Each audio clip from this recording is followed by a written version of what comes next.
E ringrazio fin da ora perché Mauro è stato grandioso nell'essere qui questa sera, anche per i motivi di salute che voi tutti sapete.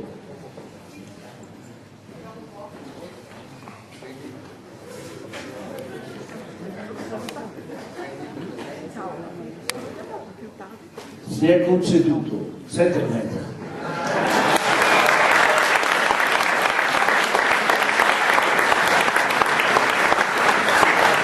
Grazie in particolare a Mauro perché effettivamente credo sia stata un grosso atto di generosità nei nostri confronti e anche nei vostri. Grazie Mauro, non mi serve presentazione, basta il nome Mauro Bidini.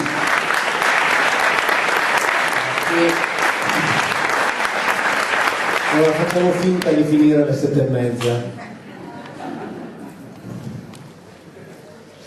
E allora grazie ovviamente a Fiorenzo, all'associazione Sabrina e a tutte le ragazze dell'associazione, vero? E a voi naturalmente che siete qui, che, insomma siete stati tutto il giorno quindi a sentire gli oratori che mi hanno preceduto, quindi io adesso li devo tenere anche belli brillantini. Prima sentivo Laura che ha raccontato appunto un sacco di cose sulla Chiesa, ovviamente molto molto interessanti, e poi nella parte finale ha citato Pietro dicendo che era sposato, e poi ha citato anche i rapporti che ci sono tra lo Stato e la Chiesa, e su questi rapporti ho fatto un lavoro con una docente di filosofia del diritto dell'Università Milano Bicocca, che è il libro La Bibbia non l'ha mai detto, dove documentiamo, io dal punto di vista biblico, lei dal punto di vista ovviamente giuridico, visto che lei è una docente universitaria, documentiamo come in realtà per esempio la giurisprudenza italiana sia condizionata, fortemente condizionata dai principi della Chiesa, ma la cosa curiosa è questa, che la Chiesa impone di fatto, sia in modo diretto che in modo indiretto, impone dei suoi principi facendo credere che questi derivino dalla Bibbia, ma nella Bibbia non ci sono neppure. Quindi questi siamo vittime di un doppio inganno da questo punto di vista. Intanto perché non è giusto che uno Stato laico sia condizionato da nessun pensiero religioso, ma in particolare poi da uno. E poi soprattutto se questo pensiero religioso viene fatto risalire artificiosamente ad un libro, cioè un insieme di libri come la Bibbia, nei quali quel pensiero religioso non c'è, tra l'altro. Perché non c'è Dio, quindi figuriamoci se c'è il pensiero religioso. Il discorso che ha appunto fatto Laura con Pietro, prima di iniziare, così vi do una curiosità. Pietro, oltre a essere sposato, era pure un assassino, quindi diciamo che non era quella gran pasta d'uomo che si dice, no? Quindi a lui si fa risalire, o meglio, da questo punto di vista diciamo che c'è anche una certa coerenza, perché se a lui si fa risalire il papato, poi diciamo che il papato nel corso dei secoli, in quanto ad assassini e a morti eccetera, insomma non si è negato nulla, quindi in realtà hanno cominciato bene, ma che sia un assassino è scritto negli Atti degli Apostoli, nella vicenda di Anania e Saffira, quando sapete all'inizio la cosa non è cambiata, dopo che diciamo Gesù se n'era andato, c'era questo gruppo, e in questo gruppo coloro che aderivano dovevano vendere tutti i loro beni e, come dicono gli Atti degli Apostoli, mettere il loro denaro ai piedi degli Apostoli, perché erano loro che lo amministravano. Non è cambiato nulla. In tutte le sette è così, all'inizio era così, ma ripeto, non è cambiato nulla nel corso dei secoli, perché quella è un'azienda che deve fare denaro, deve produrre ricchezza, è cominciata così. E quando Anania e Saffira, capitolo 5 degli Atti degli Apostoli, vendono un loro bene ma non consegnano tutto il loro denaro, Pietro lo viene a sapere, ovviamente perché sapete che nelle sette tutto viene tenuto sotto controllo, convoca prima Anania e gli dice: ma perché hai fatto questo? Come hai potuto pensare ad ingannare? E nel corso di questo richiamo Anania muore. Arrivano, lo pigliano e lo portano a seppellire. Lui fa arrivare la moglie che non sapeva ciò che era successo, dice: senti un po', ma è per questa cifra che avete venduto il vostro capo? E lei dice sì. perché ovviamente era d'accordo col marito, dice: allora sappi che quelli che adesso sono andati a seppellire tuo marito, adesso tornano e porteranno a seppellire anche a te, e lei muore. Come sono morti questi due? D'infarto? Da ridere? Li ha uccisi Pietro. E infatti c'è scritto: e tutta la comunità ne ebbe terrore. Nessuno doveva pensare di poter agire autonomamente. Il denaro andava dato tutto ai capi.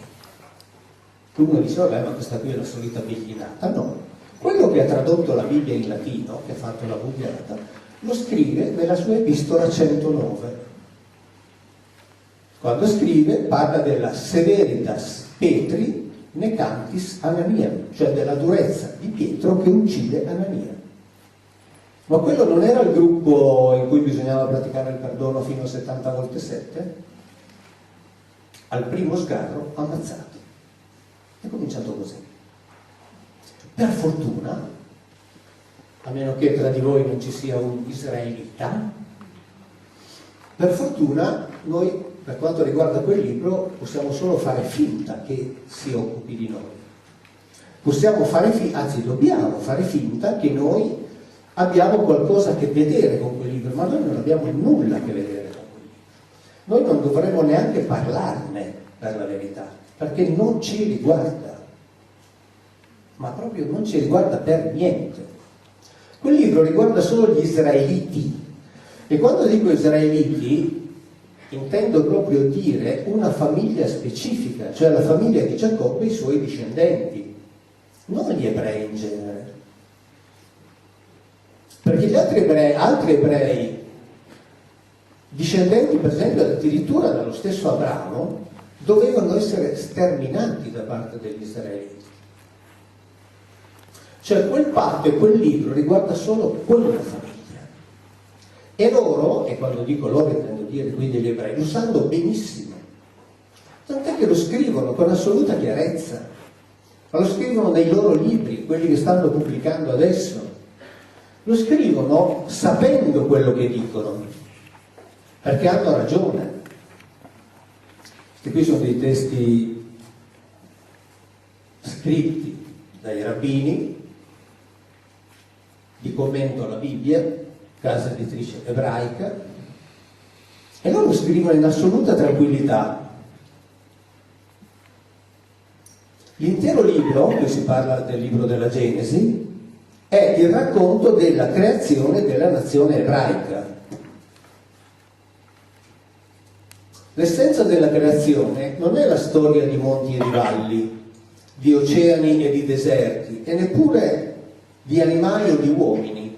Essa è la storia della nascita di Israele, il popolo che ha ereditato il compito da Adam e Hawa, cioè Adamo ed Eva.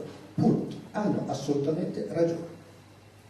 Quindi noi le conferenze che faccio io, i libri, sono assolutamente inutili. Inutili perché, ripeto, parlo di un libro col quale noi non dovremmo avere nulla a che vedere. Il fatto è che da 2000 anni invece si è fatto in modo che più della metà del mondo debba avere a che vedere con quel libro, anzi sia di fatto, direttamente o indirettamente, governato da quel libro.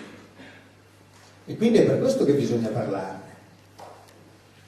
Ma quando il pontefice Francesco è stato a incontrare il rabbino capo della comunità ebraica di Roma, e a Francesco sarebbe piaciuto parlare un po' di teologia, il rabbino capo gli ha detto: no, voi vi tenete la vostra e noi ci teniamo la nostra. Questa cosa qui il rabbino capo, Rav Riccardo Di Segni, lo ha ribadito in una intervista che ha rilasciato al Corriere della Sera, dove ha ricordato questo fatto. Che il Papa avrebbe voluto parlare di teologia, e dice: io gli ho detto di no. Perché in effetti la teologia cristiana con questo libro non c'entra nulla, ma proprio zero.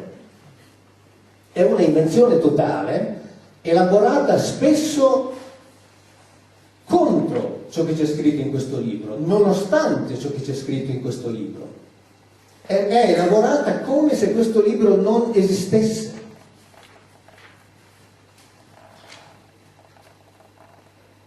Il libro della Genesi è l'essenza dello sviluppo del popolo scelto da Yahweh e tutto ciò che è estraneo a esso è quindi semplicemente superfluo.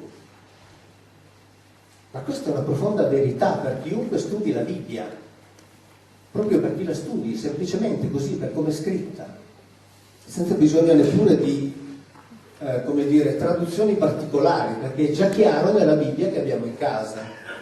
Basta leggerla, o meno bisognerebbe leggerla, visto che il sistema finanziario che ci governa è quello chiaramente descritto nella Bibbia, almeno quindi capire in che mondo viviamo e da dove arrivano le cose che condizionano la nostra vita, anche perché noi pensiamo che appunto la Bibbia, o meglio quell'insieme di libri, sia per esempio un testo, un insieme di testi di pertinenza dei sapienti, dei teologi.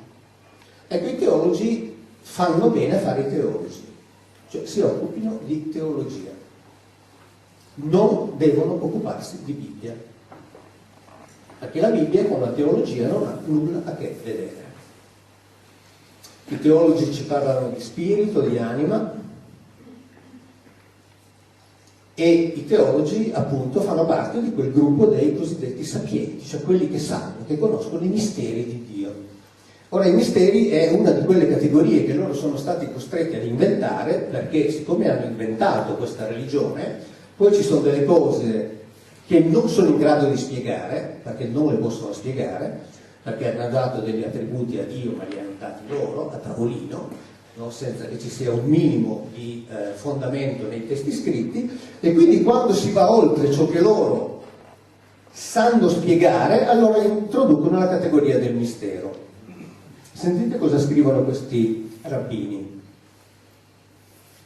Essendo questa la realtà della vita, una realtà voluta da Hashem, Hashem significa il nome, ed è uno dei sostantivi che usano per sostituire il nome Yahweh, che sapete loro non possono pronunciare. Quindi è una realtà voluta da Hashem. È ovvio che il piano della creazione, ascoltate bene, deve essere realizzato maggiormente dai commercianti e dai lavoratori più che dagli studiosi. Altrimenti Dio avrebbe fatto sì che vi fossero al mondo più eruditi che commercianti. Interessante, no? Il piano di Dio lo realizzano i commercianti. E chi tra di voi è commerciante si senta chiamato a questo compito particolarmente onorifico e oneroso, quello di realizzare il piano di Dio. I sapienti si mettono da parte.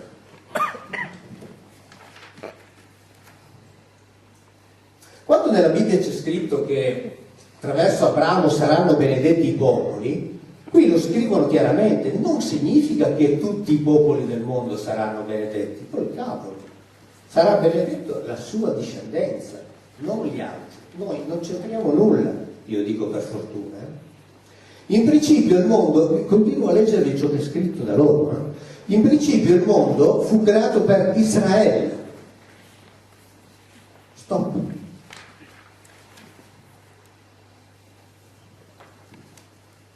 Risparmio alcune cose.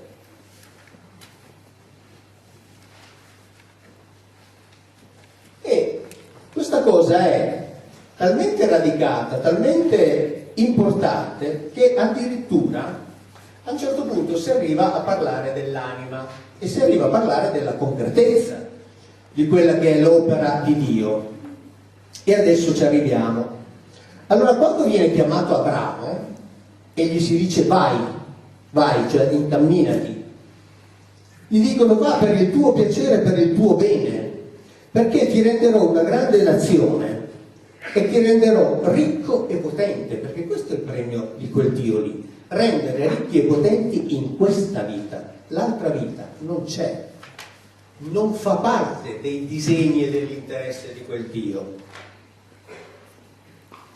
Poiché lo scopo della creazione è il mondo materiale, il corpo ha, in un certo senso, un'importanza maggiore dell'anima. Quindi il disegno deve essere realizzato dai commercianti e il corpo ha un'importanza maggiore dell'anima.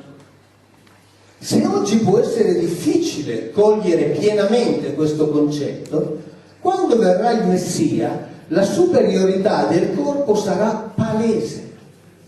Ma si può essere più chiari di così?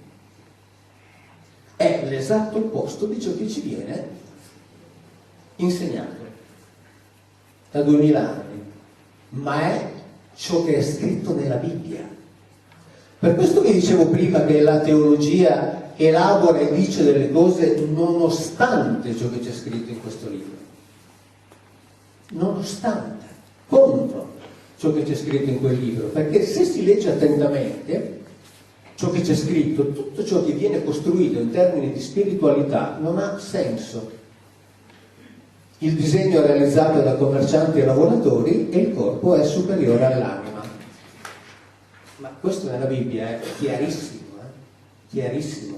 Cioè a me fa piacere trovarlo in questi libri scritti dagli ebrei che io studio, perché sono testi di commenti alla Bibbia scritti solo da rabbini. Scritti solo da rabbini, che sanno benissimo, ovviamente per loro poi c'è la preeminenza di Israele su tutti gli altri. Perché nel momento in cui si dice che Yahweh è il più importante di tutti gli Elohim, o addirittura forse l'unico, a quel punto allora è chiaro che chi è stato scelto da Yahweh, o meglio chi è stato affidato a Yahweh, acquisisce una sorta di privilegio rispetto a tutti gli altri. Il problema è che Yahweh non è il più importante degli Elohim, era uno dei tanti, e quindi su questo privilegio secondo me ci sarebbe da discutere, ma comunque, a parte il discorso del privilegio, quello che conta è la concretezza del messaggio, e in questa concretezza di messaggio ci stanno alcune cose come questa: per Hashem, e questa è un'altra cosa palese, chiarissima, non esiste il concetto di religione nel senso comune del termine, perché la religione ebraica non è sinonimo di culto e spiritualità, essa non si distingue dallo Stato. Non c'è difatti mai distinzione tra leggi laiche e leggi religiose nella Bibbia. La Bibbia è esattamente come l'Islam. L'Islam ancora adesso non conosce distinzione tra leggi laiche e leggi religiose, non c'è questa distinzione. C'è il comandante che dà degli ordini, qui lui nella Bibbia ne ha dati 613, noi ne conosciamo 10, che sono quei 10 su cui sono stati costruiti i 10 comandamenti, che poi non vogliono dire in ebraico ciò che invece viene fatto dire nelle traduzioni normali, soprattutto nella costruzione di questa impalcatura etica morale che è stata costruita dalla Chiesa, ma noi ne conosciamo 10, ne ha dati 613, ma non c'è distinzione. Quindi lo Stato è uno Stato, come dire, confessionale, esattamente come l'Islam. D'altra parte la radice è la stessa. E quindi ci sono tutte queste cose. C'è qualcuno che ha una Bibbia? Sì?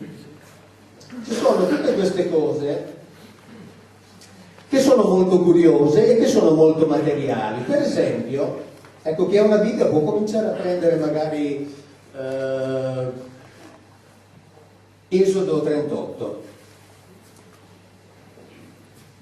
Quando si parla di Adamo, che è stato fabbricato attraverso un innesto di patrimonio genetico degli Elohim su quello che possiamo considerare essere l'Homo erectus o l'Homo habilis, poi a un certo punto sappiamo che, come dice la Bibbia, questo Adamo, meglio quindi questo gruppo di maschi, viene preso e messo nel cosiddetto Gan Eden, quello che noi conosciamo come paradiso terrestre, che non ha nulla a che vedere con il paradiso così come lo intendiamo noi. Anche il termine paradiso è un termine che deriva attraverso il passaggio attraverso varie lingue, attraverso l'iranico, il greco, il latino, per arrivare poi al nostro paradiso, ma in realtà significa giardino recitato e protetto, che era il laboratorio dove loro facevano certe cose. Poi ne vediamo alcune dal punto di vista scientifico.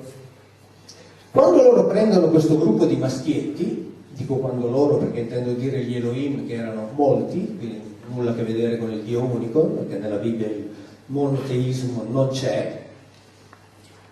Beh, questi qui non avevano pensato che insomma questo maschietto aveva gli ormoni, compresi quelli sessuali, e quindi aveva delle pulsioni. E quindi dopo un po' si sono accorti che la compagnia degli animali non era sufficiente. È scritto nelle Bibbie che potete leggere a casa. E allora decidono di fabbricare la femmina.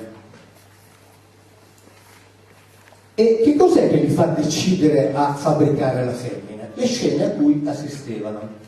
Nel fumetto, e ho fatto mettere al disegnatore Riccardo Rontini un rapporto di Adamo con una pecora, e per questo sia io che Riccardo siamo stati insultati, uno dei tanti motivi per i quali vengo insultato, ma non è problema, perché appunto si dice che si gioca, no, sulla pornografia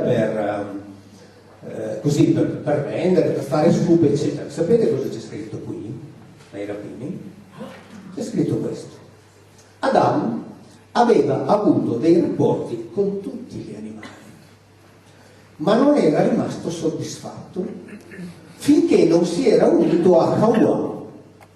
Benché ad Adamo fosse proibito avere rapporti con animali, Divrei David, basato sulla Gemara Sanedrin, sostiene che tale proibizione non fu vincolante fino alla fabbricazione di Hawa. Cioè lui non si doveva unire con gli animali, ma finché non ha avuto Eva, diciamo che gli Elohim hanno chiuso un occhio. Quindi io e Riccardo siamo stati bravi perché abbiamo messo solo una pecora. Con tutti gli animali, ma questo è chiaro. Basta leggere attentamente la Bibbia e lo si capisce. Tant'è che quando gli fabbricano Eva, lui esce con una espressione che è magnifica, illuminante.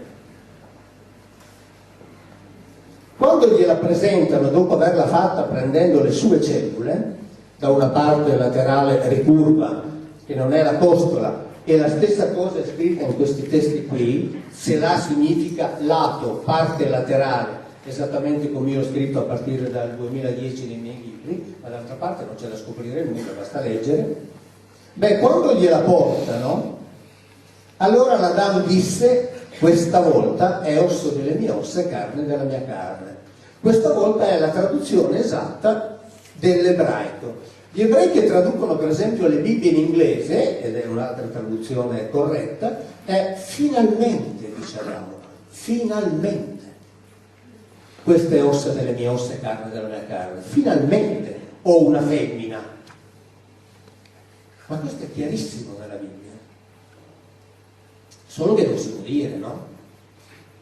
Perché se lo dici, no, ma lo dice la Bibbia.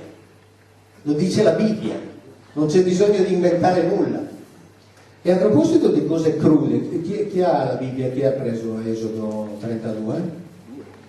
38, chiedo scusa. Possiamo leggere il versetto 8 ad alta voce, magari col microfono. Sì.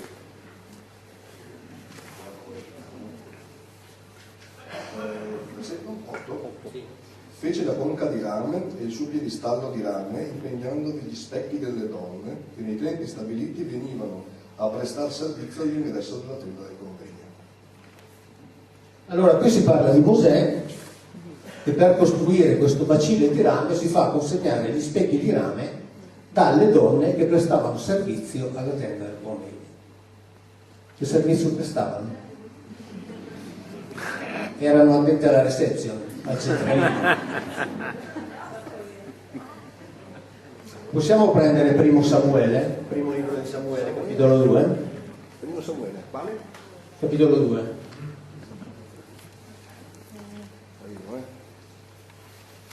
Perché, capite, leggendo la Bibbia vengono fuori delle cose che sono interessantissime. e che mai nessuno ci spiega, perché ovviamente siccome lì c'è il Dio buono, il Dio di amore, il Dio che aborrisce il sesso fuori dal matrimonio, no? Per cui guai se fai sesso prima di essere sposato. Leggiamo il versetto 22. Capitolo 2, versetto 22.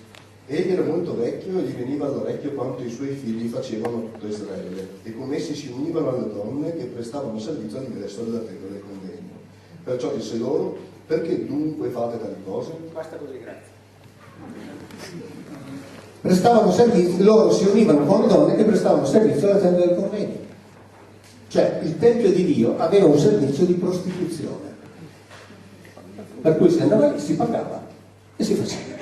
Meno male, dico io, perché è un mestiere utilissimo. Sì, vedete, dal punto di vista sociale per un sacco di uomini è un mestiere utilissimo, che risparmia anche un sacco di violenza alle donne. Ce n'è sempre troppa, ma già quello ne risparmia e ce ne sarebbe ancora di più.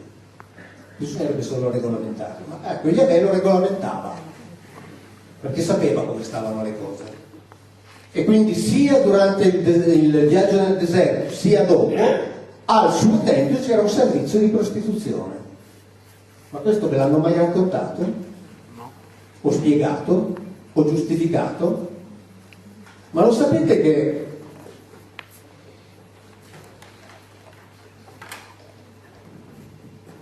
il termine ebraico per dire sacro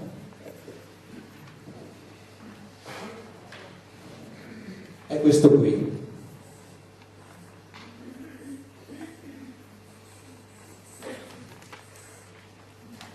Kedesh, e viene vocalizzato così: una O si mette un puntino lì, una E si mettono 3 puntini qui, un puntino qui per leggerla come Shin, è Kodesh, che vuol dire sacro. Sacro in ebraico significa separato da. Un agnello diventa sacro quando viene separato dal gregge e destinato ad essere bruciato in parte e dall'altra parte destinato a Yahweh perché se lo mangi. Ok? Sacro significa questo. Sacro è un territorio riservato a, cioè tu non ci puoi andare perché quello è suo. Sacro significa questo. Non c'è nulla di spirituale nel concetto del sacro. Nel prossimo libro che uscirà a maggio, dove con dei genetisti eccetera, insomma, raccontiamo tutta una serie di cose, si parla anche per esempio della unicità, o meglio della non unicità di Dio, dove si racconta appunto come quando Yahweh dice: voi dovete essere un popolo santo come io sono santo, santo o sacro sono i due modi con cui viene tradotto questo termine. Gli ebrei spiegano: santo vuol dire diverso dagli altri, per cui gli ebrei dicono, lì Yahweh dice che Israele deve essere un popolo che si considera separato dagli altri, così come io, Yahweh, sono diverso dagli altri Elohim. Non gli altri Elohim non esistono. Io sono santo, che vuol dire io sono separato dagli altri. Bene. Questa stessa radice, con l'aggiunta della terminazione per il femminile e con la vocalizzazione una E, un'altra E e una A, si legge Kedeshah, che significa prostituta. È uguale, È la stessa radice. Sacro, prostituta. Perché? Perché la prostituta è separata rispetto al resto del consesso sociale. È lo stesso. Vocalizzato, manca continua per la sci, vocalizzato in modi diversi. Kodesh, Kedeshah. Sacro e prostituta. Più chiaro di così non si può essere.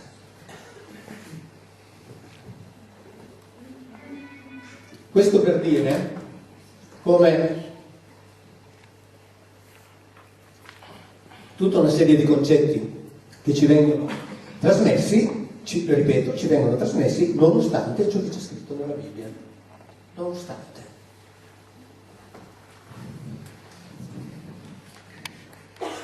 Quando si procede nell'esame, salto un sacco di cose perché ovviamente non abbiamo tempo, si procede nell'esame e si dice ah no, la Bibbia è quella che ha inventato, cioè insomma, il popolo di Israele è quello che ha attinto i vertici del pensiero religioso, perché a fronte di tutti quegli altri poveretti pagani che non sapevano nulla, tutti deficienti, sì, perché per forza, no? Tutti deficienti.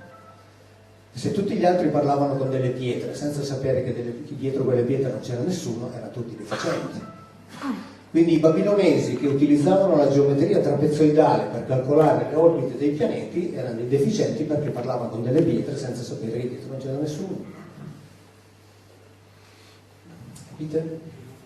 I romani che hanno fatto quello che hanno fatto erano dei deficienti perché parlavano con delle pietre senza sapere che dietro non c'era nessuno. I greci, gli assiri, gli ittiti, gli egizi, gli indiani, gli indù, tutti deficienti, salvo il popolo di Israele. Ma attenzione, quando dico salvo il popolo di Israele intendo dire che gli altri fratelli di Abramo erano deficienti come tutti gli altri, se fosse vero ciò che ci raccontano, ma non è vero. Io devo dire che se fosse vero ciò che ci raccontano e fossi un ebreo, un po' mi offenderei nel sentir dire che i miei antenati erano dei deficienti, che parlavano con delle pietre senza sapere che dietro non c'era nessuno, perché i fratelli di Abramo parlavano con le pietre secondo la tradizione normale, no? Parlavano con gli altri Elohim, esattamente come Yahweh, nessuna differenza. Sapete che la preghiera più importante per gli ebrei è lo Shema Israele, ascolta Israele. Adonai Eloheinu, Adonai Ehad, cioè il Signore nostro, Yahweh, è uno. E in questa frase si dice, ecco lì c'è l'affermazione del monoteismo, ma neanche per idea. È necessario, sempre in quei testi dei rabbini, è necessario capire una ben nota difficoltà riguardo allo Shema Israele, in cui si afferma che Dio è uno, ma non che è unico. Il termine uno è infatti un aggettivo che si attribuisce a qualcosa che si può contare, è compatibile con un secondo e così via. Unico invece esclude la possibilità di altri elementi. È uno, nel senso il primo di una serie. E questo nella Bibbia è evidentissimo. Ma lo dicono loro. Non è una bigliinata. Non è una bigliinata. Lo dicono loro. Dico, è una difficoltà, è certo. Perché c'è qualcuno che vorrebbe, anzi, che è riuscito a imporre il monoteismo. Ma non c'è. Non c'è. Neppure nella preghiera più importante, lo Shema Israele. È il primo di una serie, ma questo nella Bibbia è evidentissimo. Gli altri della serie sono pure chiamati per nome. Cosa vogliamo di più? Cosa vogliamo di più?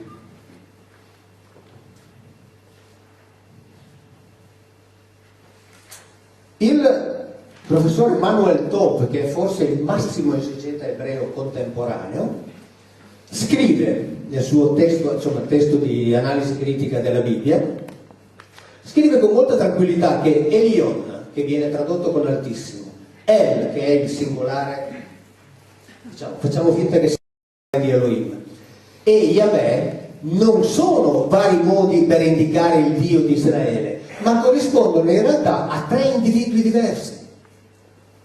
Ma non è quello che scrivo nei libri dal 2010. Perché è evidente che sono individui diversi. Perché la Bibbia non parla mai di un Dio unico. Neppure dove dice Adonai Elohim, Adonai Ehad. Ehad è uno, un aggettivo che indica il primo di una serie. Ma lo sanno tutti. Lo scrivono. Quando è che smetteremo di raccontare la favola? Smetteranno, pardon, di raccontare la favola. Il fatto è che poi queste cose qui, vi leggo una cosa curiosa, vengono fuori come se fossero delle scoperte mie, senza sapere che io non ho scoperto un tubo di niente. Mai. Io non ho fatto nessuna scoperta. Lo dico sempre, faccio un lavoro da cretino, vi leggo quello che c'è scritto. Addirittura adesso vi sto leggendo ciò che scrivono altri, pensate un po'. ma ciò che scrivono altri che anche studiano la Bibbia. Poi è chiaro che per loro Yahweh è il più importante, ci mancherebbe, per ogni popolo del loro tempo anche il rispettivo Elohim era il più importante, no? Ashur per gli Assiri, Marduk per i Babilonesi e così via, ma è normale. Ogni popolo dice il mio è il più importante. Benissimo, è comprensibilissimo, ma ci mancherebbe. Basta che smettiamo di dire che ce n'è uno. Tutto lì. Dopodiché ce n'è uno che sta... e chi lo sa? Benissimo, questo riguarda la fede di ciascuno di voi, ma non è nella Bibbia. Non è nella Bibbia.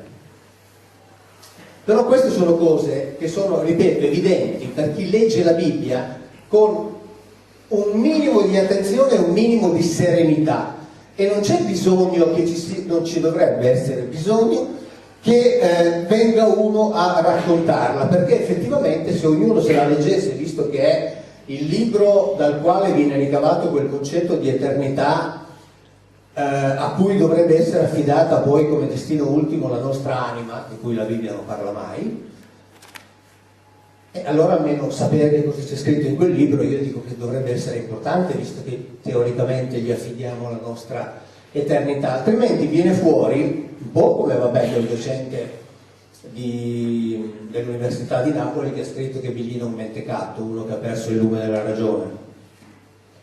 Oppure viene fuori un'altra cosa scritta: ma voi vi rendete conto della potenza diabolica che ha questo uomo? Guardate Biglino a chi sta insegnando. Il più piccolo ha più di 60 anni. Sono tutte persone anziane, psicologicamente labili, plagiabili e di cultura bassa. Pubblico, con nome e cognome. Pubblico con nome e cognome. 59 tu, dovresti uscire, sei troppo piccolo per ascoltare le cose.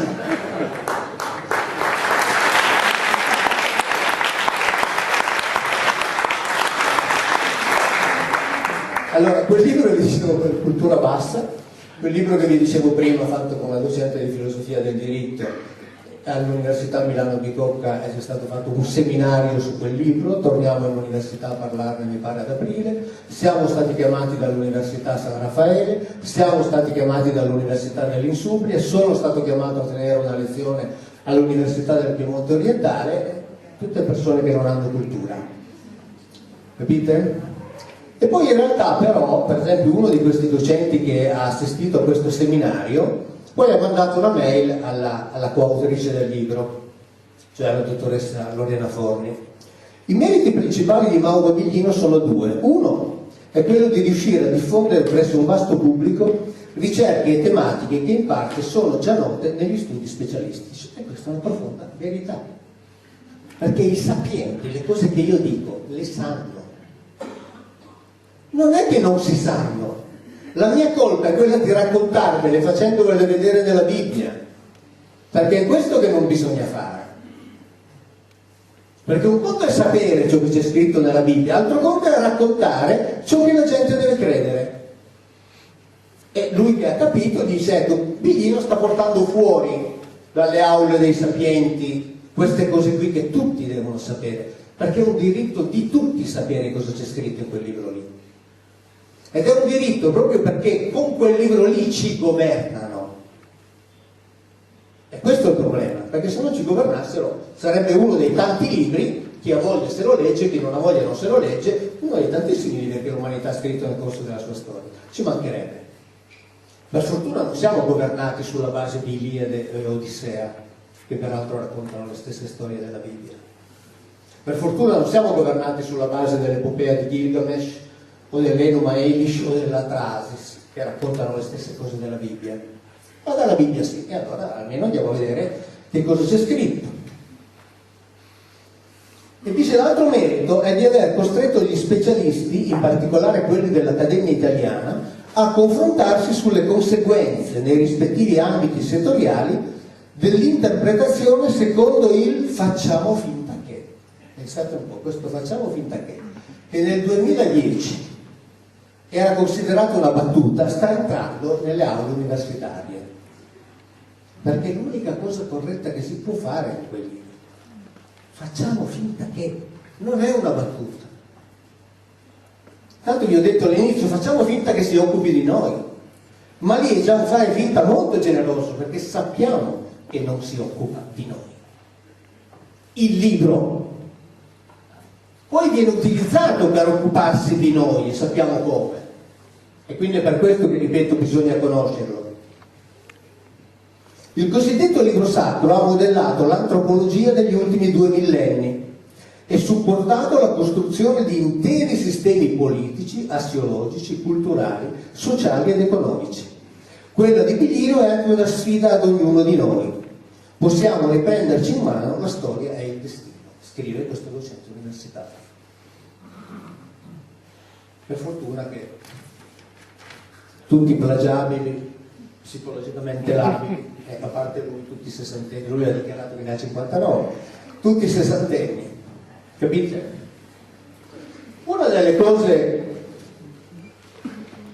interessanti che vengono fuori dalla Bibbia e dai testi antichi in genere è il modo in cui non solo siamo stati fabbricati noi, ma il modo in cui sono venute all'esistenza tutta una serie di specie vegetali e animali, combinazione utili a noi, cioè utili a quella gran massa di lavoratori che era stata fabbricata con l'ingegneria genetica e che aveva bisogno di grandi quantità di nutrimento, perché a differenza di chi li precedeva, cioè raccoglitori e cacciatori, siccome doveva svolgere dei lavori continuativi, aveva necessità di un apporto calorico di un certo tipo e quindi di certe quantità di cibo che potessero essere prodotte, che fossero redditizie dal punto di vista energetico, che fossero stoccabili e che fossero quindi gestibili.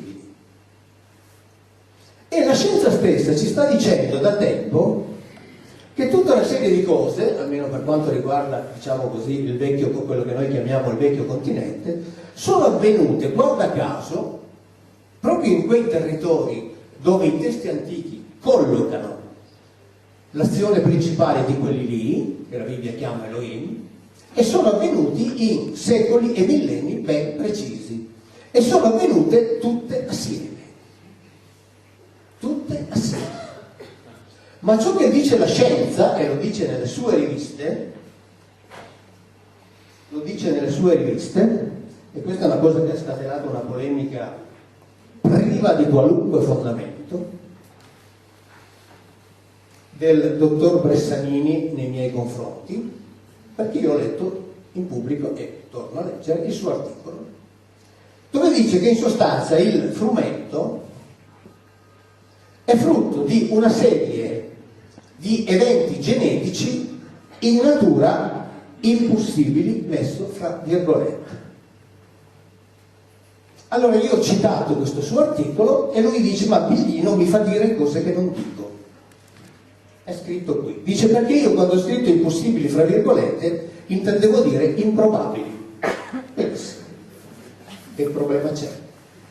Il fatto che lui dice che questa cosa qui, cioè il punto di partenza, che è, qui in sala c'è un biologo che ci potrà spiegare molto bene, il fatto che due, non specie diverse, ma addirittura due generi diversi, abbiano fuso i loro due DNA e ne sia nato un individuo che ha tutti e due i DNA, è un fatto rarissimo in natura, talmente raro da poter essere definito impossibile.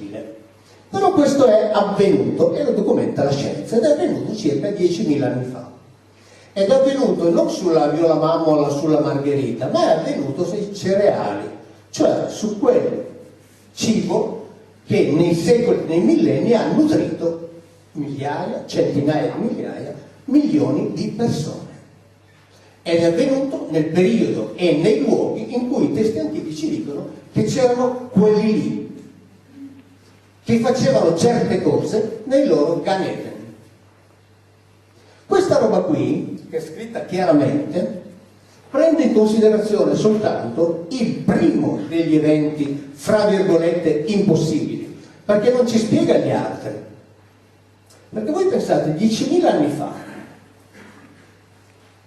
due specie di farro, due generi, non specie, che è peggio ancora. Sarebbe come dire il cavallo e il topo, tanto per intenderci. Due generi diversi uniscono il loro DNA, e questo è già un fatto, ripeto, lo dice la scienza, talmente raro da poter essere definito impossibile. Ma non basta. Quell'essere lì è sopravvissuto. Cioè quella nuova forma lì che in genere morirebbe, invece è sopravvissuta. Secondo fatto impossibile, nel senso, talmente raro, ci intendiamo, quando dico impossibile, così almeno il dottor Pressalini è tranquillo, dorme tranquillo, intendo dire talmente raro da poter essere definito impossibile. Ma non basta. Voi pensate nelle sterminate praterie del nord della Mesopotamia, dove cresce di tutto, cresceva di tutto, viene fuori una spiga che ha perché di questo si tratta, dei chicchi in più rispetto alle altre selvatiche. Quindi, come dire, rende di più. Cresce così, in mezzo a milioni di altre erbe. Arriva un uomo di 10.000 anni fa, che evidentemente già conosceva le leggi di Mendel, vede quella spiga in mezzo a prati e dice: no, aspetta un attimo, questa qui non la mangiamo, questa qui la piglio, la seleziono, la tengo da parte, al momento giusto semino questi chicchi, li seguo, l'anno dopo vediamo cosa viene fuori. Capite? Questo si presuppone. Allora questo qui lo fa, l'anno dopo, diciamo dagli 8-9 chicchi vengono fuori 8-9 spighe, e lui dice: queste qui non le mangiamo, le teniamo da parte, riseminiamo e così via. Cioè, capite quante probabilità ci sono che sia successa una cosa del genere? Anche in Sud America l'hanno fatto col mais. Col mais, con la patata, combinazione. Tutte queste cose impossibili sono avvenute con ciò che ha nutrito l'umanità.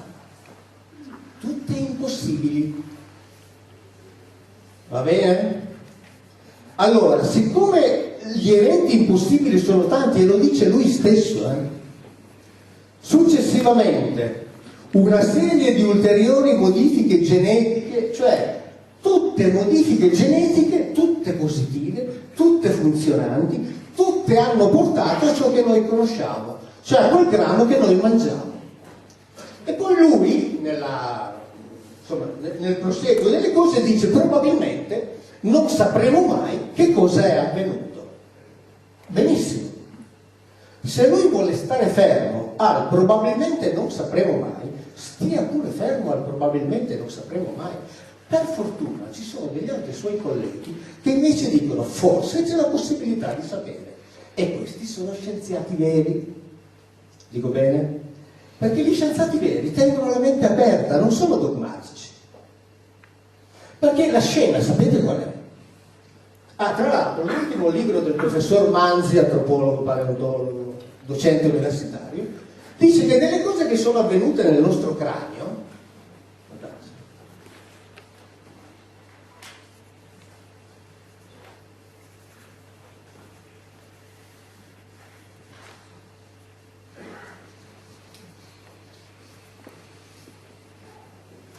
solo nel nostro, dice una serie di eventi che potremmo definire improbabili, punto. Sì, improbabili, di nuovo tanto per cambiare, sono avvenute in noi, esattamente, non nel Neanderthal, sono avvenute in noi. Manzi, docente universitario, dice: noi sono avvenute delle cose improbabili, sì, improbabili, ma guarda caso, noi siamo qui a seguito di tutte queste casualità, tutte casualità. Allora c'è lo scienziato che può dire: probabilmente non sapremo mai. Ma io mi immagino la scena di uno degli autori di quelle tavolette sumere, sapete, dove c'è scritto una cosa? C'è scritto che l'uomo, sarà tutto pubblicato nel prossimo libro, mangiava l'erba come le pecore. Poi sono arrivati quelli lì e ci hanno dato i cereali e ci hanno insegnato a coltivarli. Allora io, a fronte dello scienziato che dice probabilmente non sapremo mai, mi vedo questo autore sumero che alza la mano e dice: senta, io forse saprei. E quello che gli dice: non dirmi stronzate, non voglio neanche sentire. No, ma guardi che no, quelle cose non le voglio neanche sentire. Allora io dico: qual è il comportamento più intelligente? Di fronte a eventi, a una serie di eventi, non uno, che uno dice vabbè, è capitato, no, a una serie di eventi, tutti altamente improbabili, abbiamo dei testi che ci dicono chi li ha resi possibili. Il comportamento più intelligente è dire: di quella roba non voglio neanche sentir parlare, oppure dire: e se provassimo a verificare? Qual è il comportamento più intelligente? Non è necessario che rispondiate a me, ma qual è il comportamento più intelligente? Visto che quella roba lì non ce l'ha detta soltanto quell'autore antico lì, ma ce la raccontano i popoli di tutti i continenti della terra. Hanno inventato tutti le stesse cose? Ma quando un popolo parla di se stesso, tende a magnificarsi al punto tale da raccontare cose che ha fatto anche se non le ha fatte, pur di dire: guardate quanto sono grande io come popolo. Qui ci dicono quella roba lì, noi mangiavamo l'erba come le pecore. Poi sono arrivati quelli, ci hanno dato questo e ci hanno insegnato a coltivarlo. E queste traduzioni qui non sono le traduzioni, dico, delle tavolette, le traduzioni dei cosiddetti traduttori alternativi, per cui anche lì uno le scarta. No, sono le traduzioni degli assirologi e sumerologi ufficiali, accademici, i più importanti al mondo.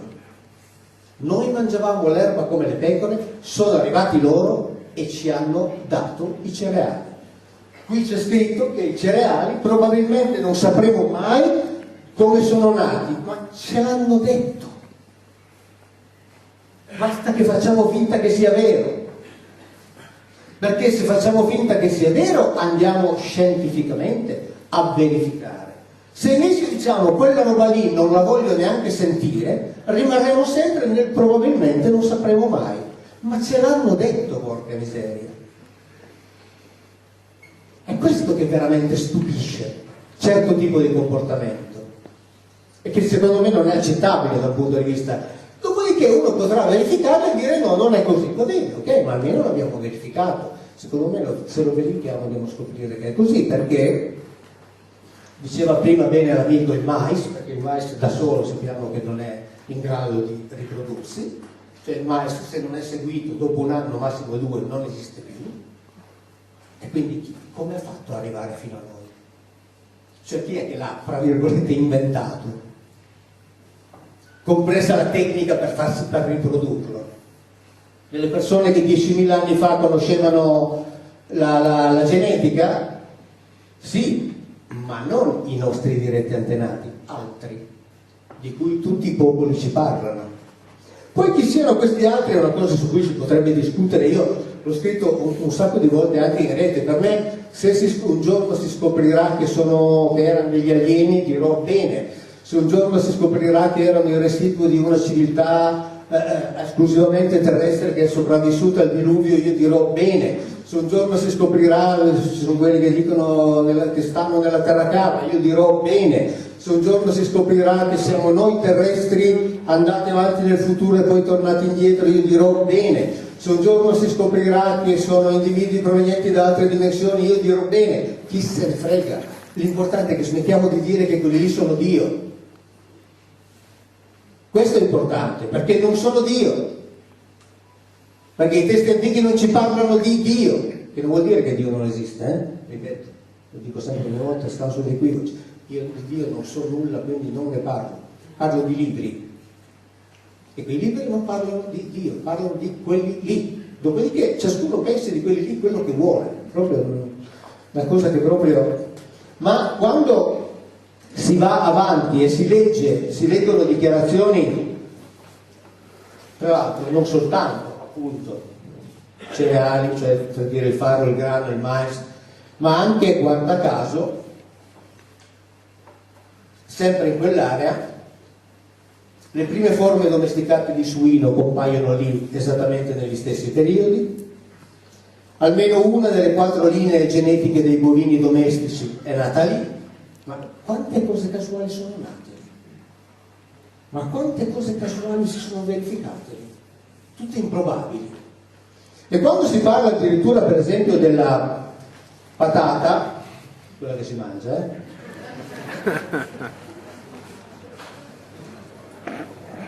sempre nelle riviste scientifiche, si dice che con la patata è avvenuto ciò, allora, proprio come avviene per gli OGM in laboratorio. Cioè anche qui la patata ha inglobato il DNA del batterio, cosa che in natura non avviene, lo scrivono loro. Ma siamo sempre nei territori, nei periodi nei quali operavano quelli lì. E tutti gli antichi ce lo dicono, ce lo raccontano da sempre. Ma noi non vogliamo credere. Ce lo dice anche la Bibbia, ma noi non vogliamo credere. Perché noi dobbiamo partire dal presupposto che la Bibbia parla di Dio e di spiritualità, cosa che non è.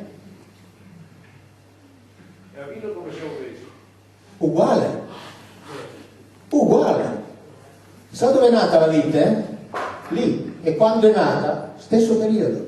Che cosa ha fatto Noè appena è finito il discorso appena sono riemerse delle terre? Ha piantato una vigna. Sembra a caso. Se prima ha bruciato un sacco di animali, ha fatto un sacco di fatica a portarseli sull'arca, poi appena si arriva alla terra asciutta li brucia. Questa è una cosa che non sta nel cielo di terra, nel senso che il diluvio non era universale, ha trovato fuori degli animali da bruciare agli Elohim. E anche lì gli altri testi, quelli che ci raccontano lo stesso evento, ci dicono che gli Elohim sono arrivati lì attratti dalla carne come le mosche. Pensate a parlare del proprio Dio e dire che era attratto come le mosche dalla carne. Ci può essere qualcosa di più veramente schifoso da attribuire al proprio Dio? È che non era Dio, e loro sapevano benissimo che quelli erano attratti da... Ma comunque lui pianta una vigna. Aspetta. La regina d'Inghilterra, secondo lei, sa cucinare? Ai cuochi, anche se sa cucinare. Questo qui, gli dei di Roma antica. Fortunato che questa osservazione sul vino. Questo qui è scritto anche qui da un accademico specializzato alla scuola degli alti studi di Parigi, il dottor Corrias, e parla della religione romana antica, quella primitiva, quanto di più, fra virgolette, insospettabile. Beh, volete credere che prendetelo sto libro, piuttosto non prendete uno dei miei, ma prendete questo. Esatto, gli dei di Roma antica. È come leggere la Bibbia. Cioè gli dei di Roma antica sono come gli Elohim biblici, non c'è differenza, compreso il vino. In uno dei miei libri, forse il secondo Mondadori, ho descritto come a Yahweh piacesse ubriacarsi. Nel senso che lui voleva sempre una bevanda che in ebraico è definita shakar, che ha soltanto questi significati, non è interpretazione, cioè proprio tutti i dizionari. Ubriacare, ubriacarsi, dire parole senza senso. Ho riportato in quel libro tutti i passi della Bibbia, tutti, in cui c'è il termine shakar riferito a Yahweh.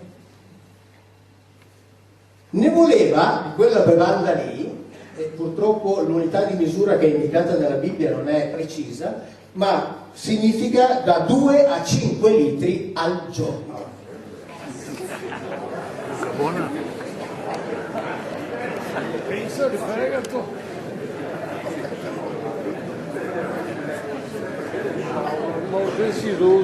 C'erano gli altri. Sentite cosa scrive il dottor Corrias in relazione alle richieste di vino che facevano gli dei romani.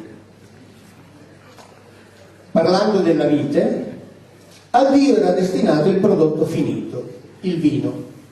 Sembra di poter affermare che ciò che costituiva il pregio di questa bevanda e che la rendeva adatta a essere un'offerta degna per Giove, soprattutto, fosse proprio il suo potere inebriante.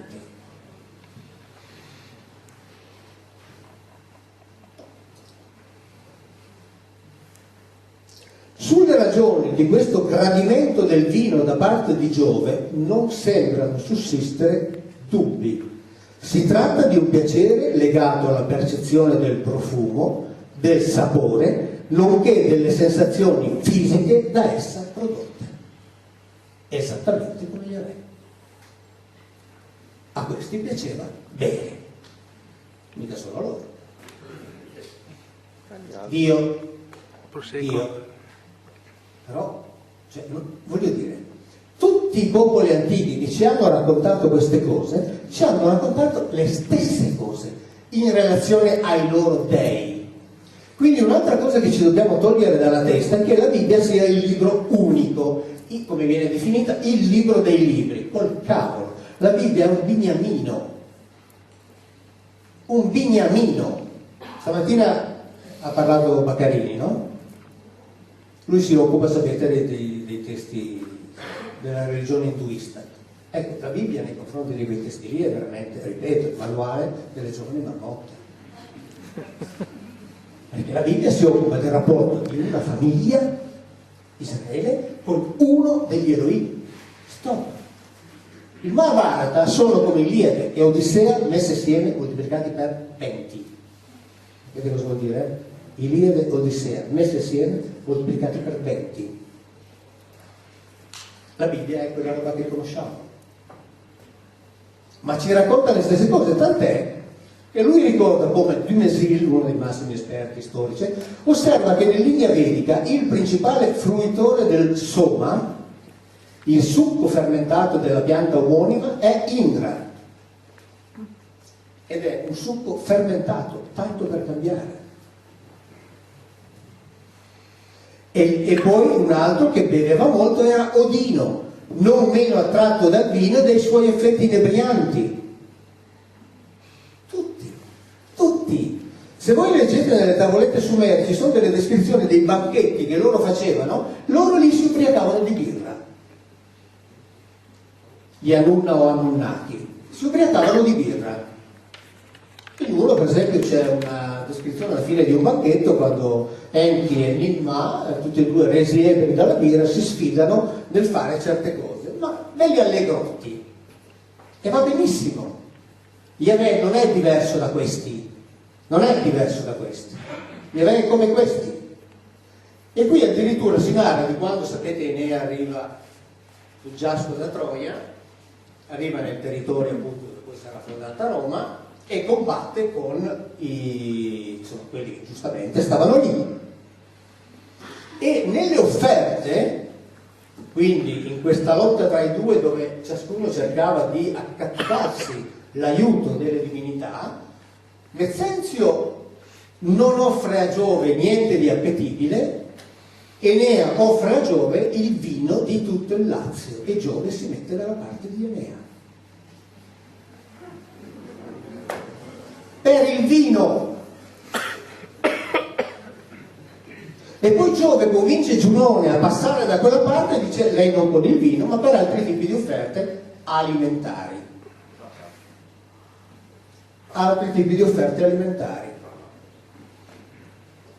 Cioè questi se li compravano in quel modo lì. Il sacrificio era l'offerta di un prodotto alimentare agli dei. E il sacrificio, sia qui come nella Bibbia, doveva essere condotto secondo delle regole precise, guai a sgarrare. Nella Bibbia, l'ho riportato in uno dei miei libri, 2 figli di Aronne, quindi il cosiddetto sommo sacerdote, sbagliano e muoiono. Perché hanno portato un'offerta, come dice la Bibbia, estranea, non gradita, muoiono. E Yahweh dice a Mosè, di Aronne, che se non vuole morire non deve venire da me quando vuole lui. cioè le regole si rispettano. Pietro, le regole si rispettano, non le avete rispettate, vi ammazzo. La radice è quella lì. La radice è quella lì. Qui dentro ci sono veramente delle cose, e lo scrive lui stesso, che tutto il discorso, insomma, tutto quello che pensiamo di sapere sulla civiltà, sull'antica religione romana, va tutto messo in discussione. Non ci sono dubbi. Non ci sono dubbi.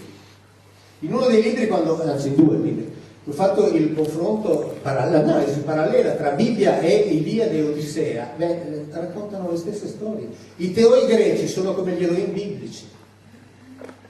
Il discorso di far bruciare la carne perché loro potessero annusarne il fumo, nell'Iliade e l'Odissea c'è più di 30 volte. E la carne andava preparata in un certo modo preciso, esattamente come la Bibbia nel libro del Levitico ci dice che la carne, cioè un certo tipo di grasso, andava preso e preparato e riservato a loro, e se beccavano qualcuno che ne faceva un uso personale doveva essere ammazzato, perché quel grasso lì era riservato a loro. E anche qui sapete cosa volevano gli dei romani? L'apostrofo omentum. Sapete cos'è l'omentum? Il grasso che copre le viscere. Leggete Levitico. Yahweh dice: il grasso che copre le viscere, quello che c'è sopra i reni, che distaccherai dal di sopra del fegato, quello è mio. E gli dei romani volevano l'apostrofo omentum, il grasso che copre le viscere. Ma è possibile che tutti abbiano inventato le stesse cose? Sarebbe un po' come dire: è possibile che siano avvenuti tutti quegli eventi casuali talmente improbabili da poter essere definiti impossibili, ma hanno tutti viaggiato in una direzione precisa, sono stati tutti, come dire, efficienti in ciò che hanno prodotto, non sono scomparsi, come sarebbe stato normale in natura quando nasce un mostro, che è difficile che si riproduca, invece lì altro che se si è riprodotto, con una serie di interventi genetici che si sono susseguiti nel tempo. E qui c'è la stessa cosa. Com'è possibile che abbiano inventato tutti le stesse cose? Non è possibile, assolutamente, assolutamente.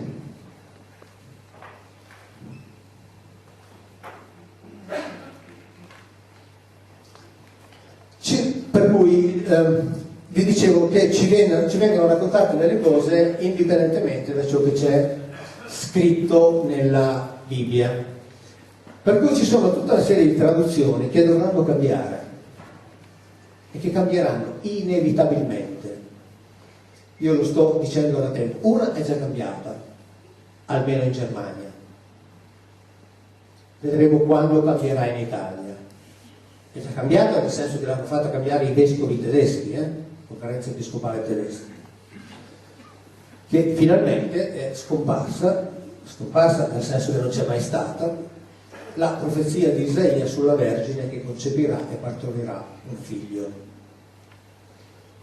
Nella Bibbia ebraica non c'è mai stata, mai. Eppure noi, leggendo nelle traduzioni, vediamo la Vergine concepirà e partorirà. In ebraico c'è scritto: la giovane fanciulla è incinta e sta per partorire.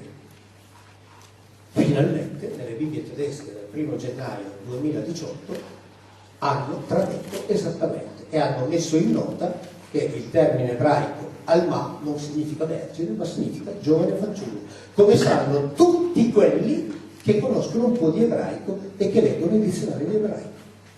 Alma significa giovane ragazza, non vergine.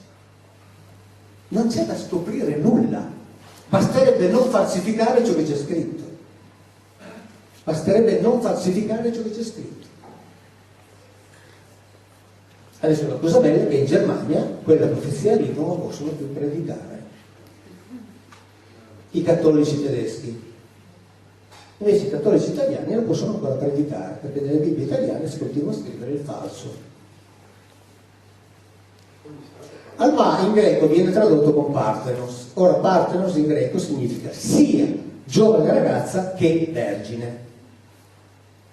Invece in ebraico c'è la distinzione netta, e tra l'altro non c'è il concepirà, ma non c'è neppure un verbo, c'è l'aggettivo che significa è incinta, cioè giovane ragazza gravida. E poi c'è il participio presente, violede, partorente, cioè sta per partorire. E tra l'altro nella Bibbia c'è pure il nome di questa giovane ragazza, si chiama Abia, ed è la moglie del re Ahaz di Giuda, e da lei nasce il figlio che si chiama Ezechia. Tra l'altro di Ezechia sono stati trovati ultimamente, ed era nella rivista inglese di archeologia biblica, il sigillo del re Ezechia. Stiamo parlando tra il VIII e il VII secolo a.C. Su quel sigillo sapete che cosa c'è? Avete presente le raffigurazioni del discolato dei Sumeri? Il cerchio, 2 grandi ali e 3 piedi. Ecco, sul sigillo di Ezechia c'è quello, uguale agli altri, uguale agli altri. Allora questa ragazza, che si chiama Abia, è incinta nel momento in cui viene scritto quel passo e sta per partorire. La profezia con Gesù non c'entra un tubo, non è mai esistita, però a noi è sempre stata raccontata sulla base delle traduzioni greche, dove si può fare confusione tra partenos, quindi tra giovane fanciulla, e vergine. Lì si può fare confusione, in ebraico no. La Bibbia è stata scritta in ebraico. E ripeto, c'è pure il nome, quindi non ci sono dubbi. Non è che possa essere attribuita a Maria quella profezia lì. Si chiama così quella ragazza. In ebraico non c'è il termine che significa eternità, in ebraico non c'è il verbo che significa creare. E quindi sono tutti concetti che devono scomparire. In ebraico non c'è il termine che significa Dio. In ebraico non c'è il termine che significa, nella Bibbia, non c'è il termine che significa onnipotente. Non ci sono, non ci sono. Quindi il creare, inteso come creare da nulla, è una invenzione teologica. Il concetto di eternità è una invenzione teologica. L'attribuzione a El dell'attributo appunto onnipotente non c'è nella Bibbia, non c'è. È una traduzione forzata, falsa, di Shaddai, che significa Signore della steppa.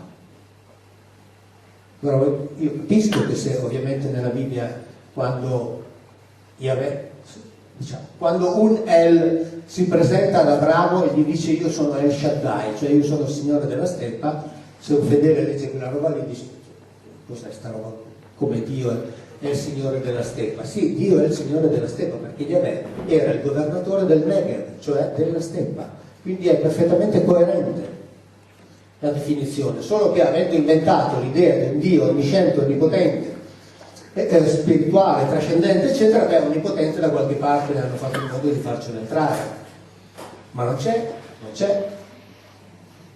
Non si tratta di, come dire, far eliminare dei concetti, no, per nascondere, no, si tratta di non introdurre ciò che non c'è nella Bibbia,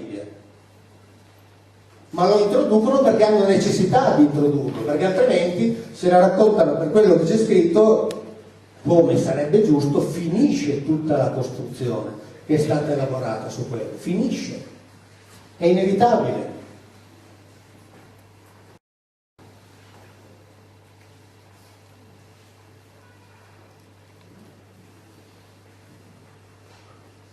Sapete che cosa significa sacro in latino, sacer? Vi ricordate cosa vi ho detto 10-15 minuti fa sul sacro in ebraico? Sacer è semplicemente ciò che viene messo da parte. Uguale. Uguale. Sacer è quell'animale che viene scelto perché perfetto, come lo volevano loro, e viene sacrificato a loro perché loro se lo mangino. Uguale. Ma guardate, questa roba qui è fantastica. Cioè io lo trovo di un fascino incredibile. E più si va avanti, stamattina avete sentito parlare Enrico e quindi del discorso relativo a, immagino abbia parlato dei Vimana, o no? Sì? Che corrispondono ovviamente agli oggetti biblici. Tra l'altro quegli ingegneri lì indiani so che stanno andando avanti nelle loro sperimentazioni in fatto di aerodinamica, e in quel libro lì avevo seguito 3 ingegneri che lavorano per la NASA e lui aveva seguito gli ingegneri induisti ma che arrivano tutti alle stesse conclusioni, anzi adesso poi tra di loro verrà, come dire, sono stati stabiliti i contatti, quindi probabilmente andranno avanti con degli studi congiunti. Cioè nel senso che se noi cominciamo a esaminare i testi antichi da un punto di vista storico-scientifico, scopriamo un sacco di cose che sono straordinarie, ma molto più interessanti, molto più affascinanti di quella favola che ci è stata inventata sopra. Solo che quella favola lì ovviamente è servita per costruire un sistema di potere. Se si legge ciò che c'è scritto, per fortuna, non si costruisce nessun sistema di potere, non si costruiscono religioni, non si fanno neanche delle sette o dei gruppi, perché veramente ognuno va avanti per conto suo, a esaminare, se è interessato ovviamente, a esaminare e approfondire per conto suo, perché ripeto, sentite questo.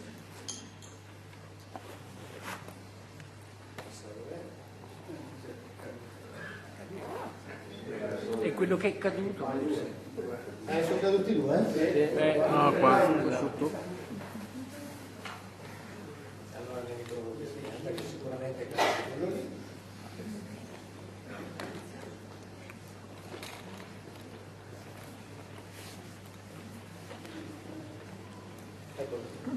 Allora, quando si parla delle prime famiglie romane, le più antiche, quelle che sono state definite con dei cognomina, e i cognomina venivano dati, come scriveva anche Cicerone, ex habitu corporis, secondo le fattezze del corpo. E le prime famiglie, che erano probabilmente il prodotto degli incroci tra loro e qualcuno di noi, così come ci raccontano i popoli di tutti i continenti della terra, le prime famiglie, sentite che nomi avevano: Longus, alto; Rufus, rosso di capelli; Longinus, di nuovo alto; Cesius, dagli occhi azzurri. Ma non è straordinario? Cioè il fenotipo loro. E venivano chiamati ex habitu corporis, secondo le fattezze del corpo. È bellissima questa cosa qui. Erano degli incroci e avevano il fenotipo e il patrimonio genetico loro, e sono chiamati con degli aggettivi che identificavano la loro struttura fisica: alti, rossi, quindi diciamo col fenotipo albino, e gli occhi azzurri, gli antichi romani, quelli più importanti, le famiglie più importanti. Ma non è straordinaria questa roba qui? Cioè mano a mano che si va avanti non si fa altro che trovare conferme.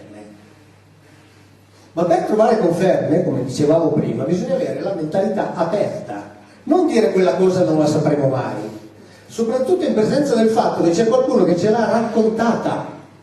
Non dobbiamo neanche inventare, dobbiamo fare finta che sia vero ciò che leggiamo.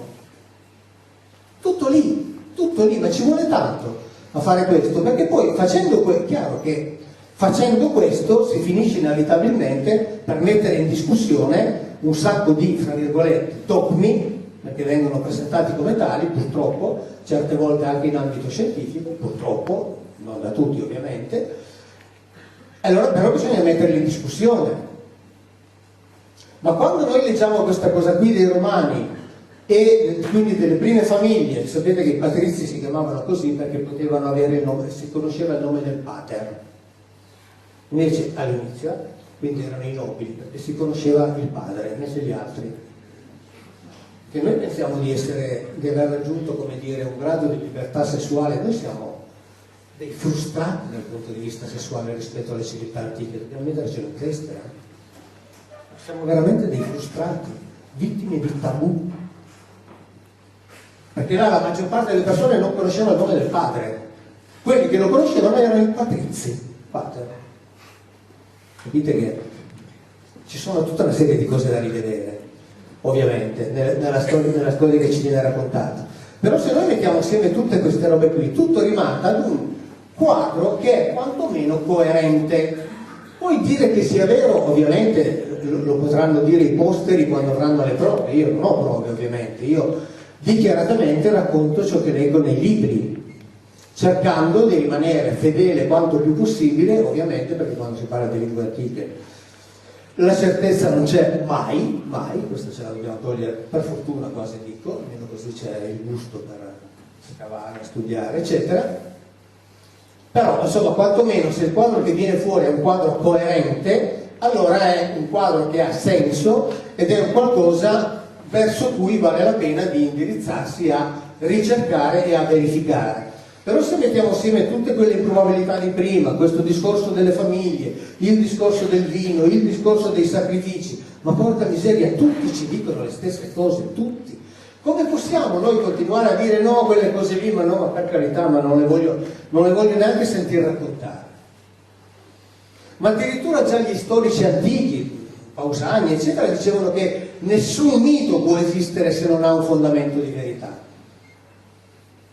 Io ho messo in rete, un paio di mesi fa, un incontro che è stato fatto al Politecnico di Torino, quindi un'accademia che siamo al top della scientificità non in Italia ma nel mondo, dove un docente universitario ha fatto vedere, e li fa vedere lì, i robottini che costruiva Efesto. Sapete, Efesto era quello degli Elohim che si occupava di meccanica, e lui ha detto: questi sono i robottini di Efesto.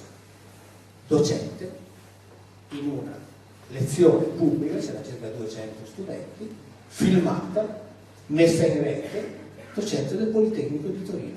Questi sono i robottini di Efesto, e sono quelli che io descrivo nel secondo libro di Mondadori, il Falso Testamento. Perché erano chiaramente dei robottini, ma sentirlo dire da un docente al Politecnico fa venire un po' di pelle d'oca. Però per fortuna ci si apre, perché se ci si apre si capisce, e si capisce sempre di più anche facendo questi confronti, perché com'è possibile che ci abbia raccontato tutte le stesse cose? Ma tra l'altro poi cose, voglio dire, questa la ricordo così ogni tanto, tra i 613 comandamenti, com'è possibile che Dio si preoccupasse di come loro dovevano fare per non lasciare in giro i loro escrementi, perché lui si era stufato di calpestarli?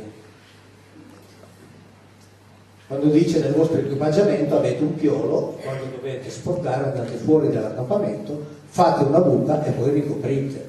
Doveva insegnargli questo. Ma com'è possibile che uno, volendo rappresentare il suo Dio, si inventi che il suo Dio si preoccupava degli escrementi suoi? Ma se ne preoccupava perché li calpestava e quindi non voleva calpestare. Comprensibile. Quando camminava in mezzo all'accampamento. Ma come si fa a inventare una cosa del genere? Ma questa è una, ovviamente, delle tante. Il discorso del fumo, il discorso del vino. Ma cosa c'è di più concreto di questo? E questo è assolutamente affascinante. Sono le 7:15, facciamo le domande.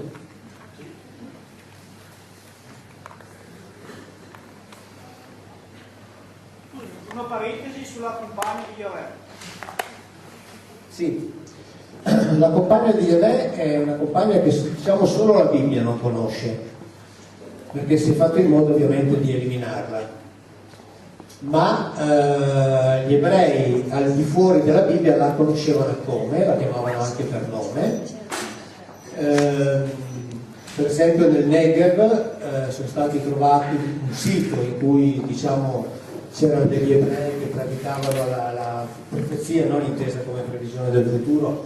Poi se abbiamo ancora un attimo di tempo vi faccio vedere come costruivano le profezie. La chiamavano, appunto, dicevano Yahweh e la sua Asherah. Gli ebrei della colonia egizia di Elefantina la chiamavano Anat Yahweh, cioè quindi la compagna di Yahweh. E la civiltà ugaritica, quindi diciamo l'attuale Libano, la conosceva molto bene, tant'è che dava degli ostraca, insomma delle scritture ben auguranti a chi dal Libano andava verso il Negev, e scrivevano: ti accompagnino nel tuo viaggio Yahweh e la sua Asherah, perché Yahweh governava appunto in quella parte lì del sud. La Bibbia poi è finita in mano ai diciamo, alla casta sacerdotale maschilista monoteista, e quindi ovviamente non c'era spazio per la compagna di Yahweh, che invece lui tranquillamente aveva, come molti altri suoi colleghi. Mauro, perdonami, ritornando al discorso di prima, tutto quello che dici è giusto, però si può andare oltre, si può andare molto. Dicevi prima del discorso della logica. La logica sarebbe però da estrapolare in un contesto sociale in cui viviamo, perché tu sai bene che nel momento in cui io parlo di queste cose in università vengo emarginato e poi alla fine mi è andato via, tu stesso ne sei un esempio. Il problema di fondo è che non si riesce ad essere sinceri fino al punto da dire le cose come stanno. Perché più volte anche sul tuo forum ho parlato della traslocazione robertsoniana. Non ho prove certe, è chiaro, però è chiaro che da quel momento l'uomo ha avuto un'evoluzione. Possiamo solo dire un attimo che cos'è? La traslocazione robertsoniana è praticamente la fusione di due pezzi del DNA umano che, mentre nelle scimmie sono 48, con questa fusione del primo e il secondo frammento, poi Pietro Buffa l'ha spiegato molto bene, cromosoma 2 e 3, si fondono e praticamente poi diventano lo specifico della razza umana. Da quel momento l'uomo non si può più accoppiare con le scimmie, però è solamente un passo che evidenzia la razza umana e la differenzia da quella che è stata prima. Ma da quel momento l'uomo si evolve in maniera spaventosa, non soltanto a livello mentale. Un primo dato evidente è l'uso della parola, qualcosa di impressionante, l'uso della scrittura, altrettanto impressionante, l'utilizzo degli attrezzi, ancora peggio. Tutto questo... Anche perché l'uso della parola non significa soltanto capacità e intelligenza, ma significa una mutazione anatomica nella laringe. Esattamente. Cioè, se le scimmie anche diventassero intelligenti come noi, non parlerebbero perché non hanno la laringe adatta la per fonazione è qualcosa di i suoni. impressionante. Ora, tutte queste cose, quando io l'ho fatta presente sul tuo forum, mi hanno detto: ma sì, recentemente abbiamo visto che molte traslocazioni robertsoniane hanno avuto successo, perché io dico, come tu spesso accenni, che c'è la difficoltà di tramandare questi geni, anche perché è di una casualità così estrema che è difficile che si possano verificare contemporaneamente in più soggetti nello stesso periodo. L'aspetto grave è che tutte queste cose potrebbero essere, tanto per capirci, simili, ma ancora peggio, praticamente come se qualcuno mettesse dei geni a noi in questo momento e noi cominciassimo a sviluppare dei poteri simili a quelli degli X-Men, tanto per capirci, ancora di più. Ancora di più. Perché? Perché a me veniva contestata una cosa, cioè dicevano che esistono persone triploidi, persone con fusione dei geni che sono sopravvissute e hanno avuto dei figli, ma certamente non sono diventate degli scienziati. Altrettanto, allo stesso modo, non si sono evolute costruendo delle cose che noi rispetto alle scimmie abbiamo fatto. Tutto qua. Penso che quando arriveremo a capire queste cose, a dimostrare queste cose, non ci sarà bisogno di capire più la Bibbia. Esattamente, o meglio, capiremo che la Bibbia ci ha raccontato una storia nella sostanza vera, ma concreta. Grazie, grazie molte. Ciao Mauro, sono Fabio. Ciao, volevo farti una domanda in merito alla conoscenza. Noi sappiamo quanto è importante la conoscenza, quindi che l'uomo comanda l'altro uomo in base a questo, quindi in base alla conoscenza. Quindi sappiamo che c'è una conoscenza appunto occultata, che siamo qui appunto a fare questa cosa per scoprire le verità nascoste, no? So che tu hai fatto parte o fai parte della massoneria. Ho fatto.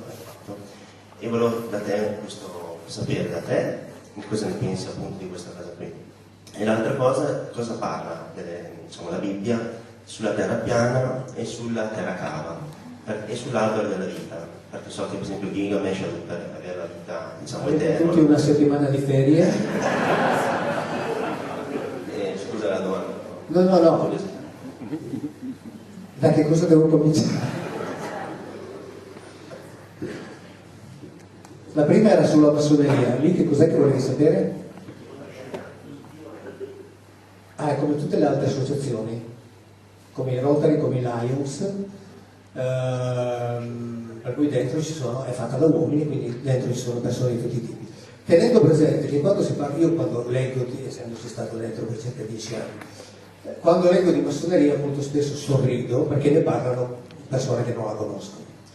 Intanto già quando si dice la massoneria significa che non la si conosce. Sai che in Italia ci sono 120 obbedienze massoniche censite? 120, non logge, obbedienze, sono due cose diverse, cioè massonerie autonome, solo in Italia. Ognuna va per conto suo. Quindi quando sento dire la massoneria dico, ma sai di che cosa stai parlando? Dimmi quale? Il Gran Oriente, la Gran Loggia. 120 solo inItalia. In Francia ce ne sono, in Francia i massoni sono circa 120.000, sono regolamentati per legge, per fortuna per loro, invece in Italia si vuole ancora mantenere la massoneria come una cosa staccata per poterla accusare di tutte le leggi, così come se un massone uccide una persona la uccide in quanto massone, se la uccide un rotariano non la uccide perché è un delinquente, cioè questo è, vabbè, comunque. Per cui il parere è come per tutte le altre associazioni, dentro ci sono persone di ogni tipo. Io vado spesso a parlare di massoneria perché mi chiamano a parlare all'interno, mi chiamano sia a parlare per loro sia a parlare in occasioni dove la massoneria è aperta a tutti, ad esempio al Gran Oriente di Torino vado a parlare ed è aperta a tutti, la conferenza si fa in un tempio, quindi tutti entrano nel tempio, quindi vedono questo famoso tempio massonico dove lasciamo stare, non viene niente, sanno fatto di persone che si scambiano le conoscenze, perché non c'è una conoscenza che arriva dall'alto, nel senso che può entrare un apprendista che ne sa più del gran maestro, quindi semmai è un apprendista che insegna qualcosa del gran maestro, quindi questa è la sostanza, ok? Io in massoneria sono stato anche maestro venerabile di una loggia, quindi vuol dire non sono stato soltanto apprendista, compagno, maestro venerabile, e poi ero oratore in alcune camere del rito scozzese, e quindi dentro io ho ancora degli ottimi amici, nel senso che se si stabiliscono dei rapporti umani è esattamente come ripeto, anche nelle bocciolfine, insomma, anche per ripeterci. Poi la seconda? Terra cava o terra piana. Allora, la Bibbia è un testo che non dimostra il minimo interesse per, diciamo, le questioni astronomiche. Sì, l'albero della vita, adesso ci arriviamo, è un'altra cosa. Quindi, diciamo che chi ha scritto quei versetti in cui, dico chi perché non si sa chi li ha scritti, perché non c'è un versetto della Bibbia del quale possiamo dire sappiamo chi l'ha scritto, non ce n'è neanche uno, e quindi questo tra l'altro mi fa sorridere quando vedo le persone che chiedono sempre la fonte. Allora, se sei così attento alla fonte, prendi la Bibbia e buttala via, perché la Bibbia non ha una fonte, neanche una. Quindi alle volte mi viene una tentazione di, quando mi chiedono le fonti, di dare due risposte. Una è: la fonte sono io e io sono la fonte di cui mi fido. La seconda risposta è: facciamo così, tu dammi le fonti della Bibbia e un minuto dopo io ti do le mie, passiamo all'eternità, perché lui le fonti della Bibbia non me le darà mai, perché non ci sono. Dicevo, quindi chi ha scritto quel versetto può aver riportato quello che era esperienza comune, no? Cioè, o credo comune, il pensare che appunto la Terra fosse un disco che poggiava su delle fondamenta. Però, ripeto, forse? Beh, no, non dobbiamo confondere Terra come pianeta con Terra come sostanza, sono due cose diverse, cioè i 4 elementi prevedono appunto terra, aria, acqua, fuoco, eccetera, ma quello è un significato di Terra. Qui stiamo parlando di Terra come pianeta, cioè terra piatta o terra sferica, no? Questa è la domanda, ok? Quindi non si può ricavare dalla Bibbia con certezza una indicazione, proprio perché anche la Bibbia ogni tanto cita rarissimamente qualche costellazione, ma sono quasi tutte di difficile identificazione, perché proprio era un tema che non interessava gli autori biblici. L'albero della vita. L'albero della vita, così come l'albero della conoscenza del bene e del male, cose che in origine magari potevano anche essere uno solo e poi sono stati divisi, teniamoli divisi, visto che la Bibbia ce li dà divisi, noi facciamo finta che sia vero quello e li teniamo divisi. L'albero della vita è una questione molto curiosa, perché in realtà nella Bibbia c'è scritto l'albero di Etz HaChaim, cioè l'albero di viventi, cioè loro. E la cosa curiosa è che quando appunto Adamo ed Eva, dopo che è stata fabbricata Eva e Adamo finalmente contento, vengono cacciati, vengono allontanati, e lì la Bibbia, anche nelle Bibbie che avete in casa, c'è scritto che gli Elohim dicono adesso l'Adam è diventato come uno di noi. Quindi non in futuro diventerà, no, è diventato come uno di noi. Quindi fuori di qui, perché non abbia accesso all'albero della vita. Cioè, perché non abbia accesso a quelle tecniche che si praticavano lì, che erano le tecniche per dare la vita. Nel senso che se si agisce sui telomeri, la vita si allunga. E chi continua ad agire sui telomeri può allungare di molto la vita. Se gli Adamiti, attenzione perché anche qui dobbiamo stare attenti, gli Adamiti non sono i progenitori dell'umanità, sono i capostipiti di una razza specifica all'interno del Sapiens. Adamo ed Eva non hanno dato origine all'umanità, hanno dato origine alla stirpe adamitica, di cui gli ebrei dicono attraverso Noè di essere gli unici discendenti. Abbiamo detto prima, no? Israele che ha assunto il compito di Adam.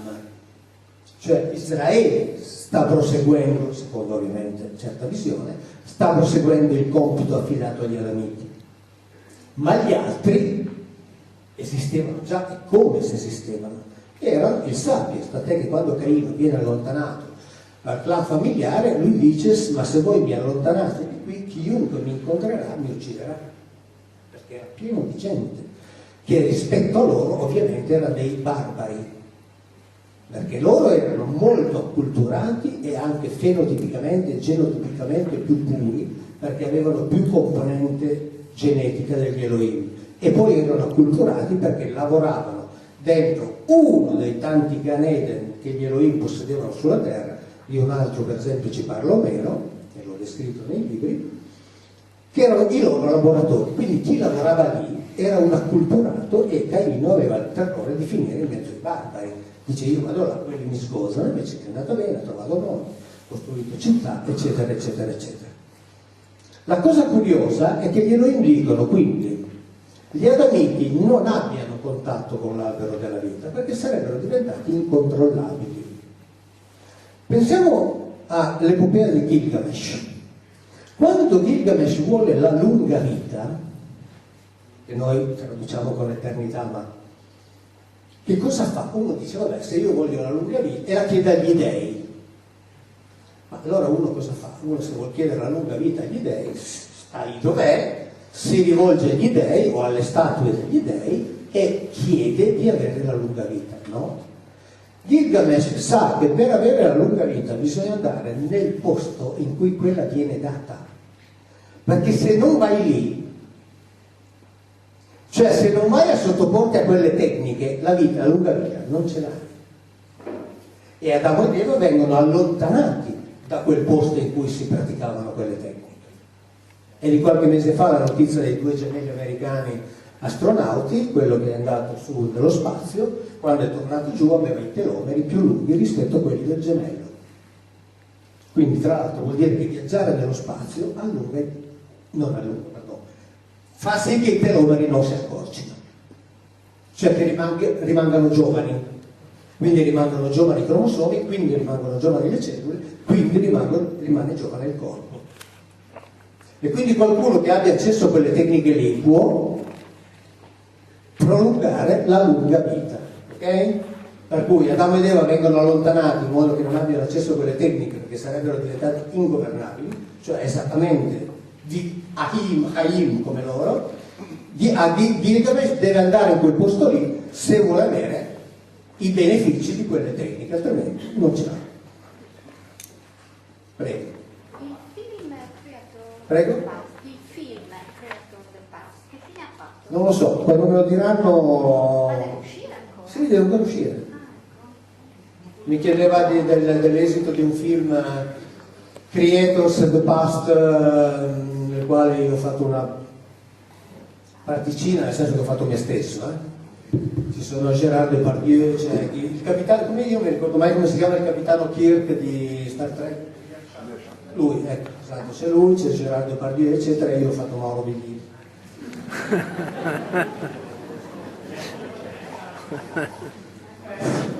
Prego.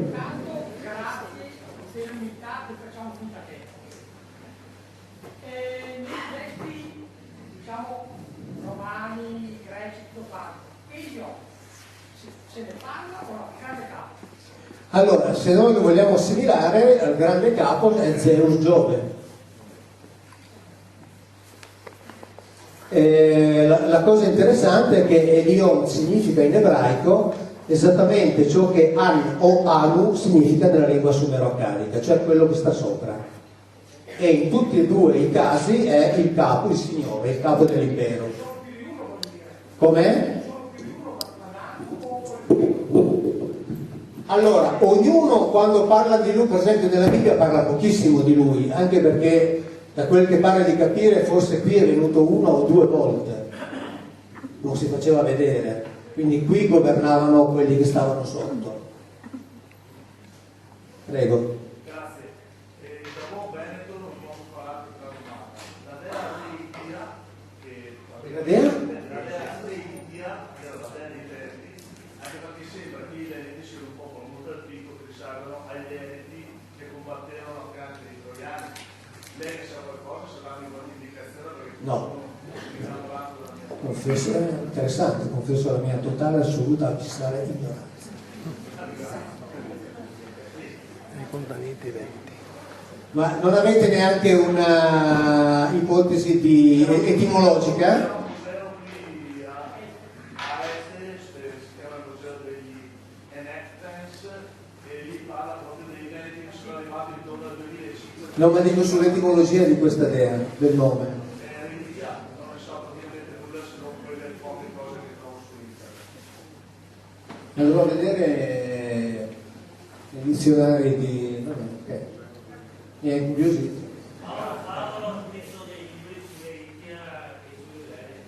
Chi? Chi? Ah, ok.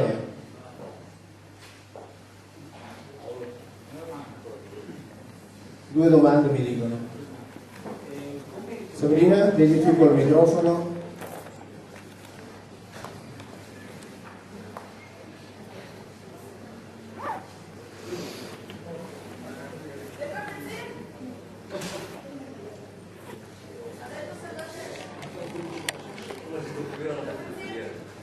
Come sì? Ah!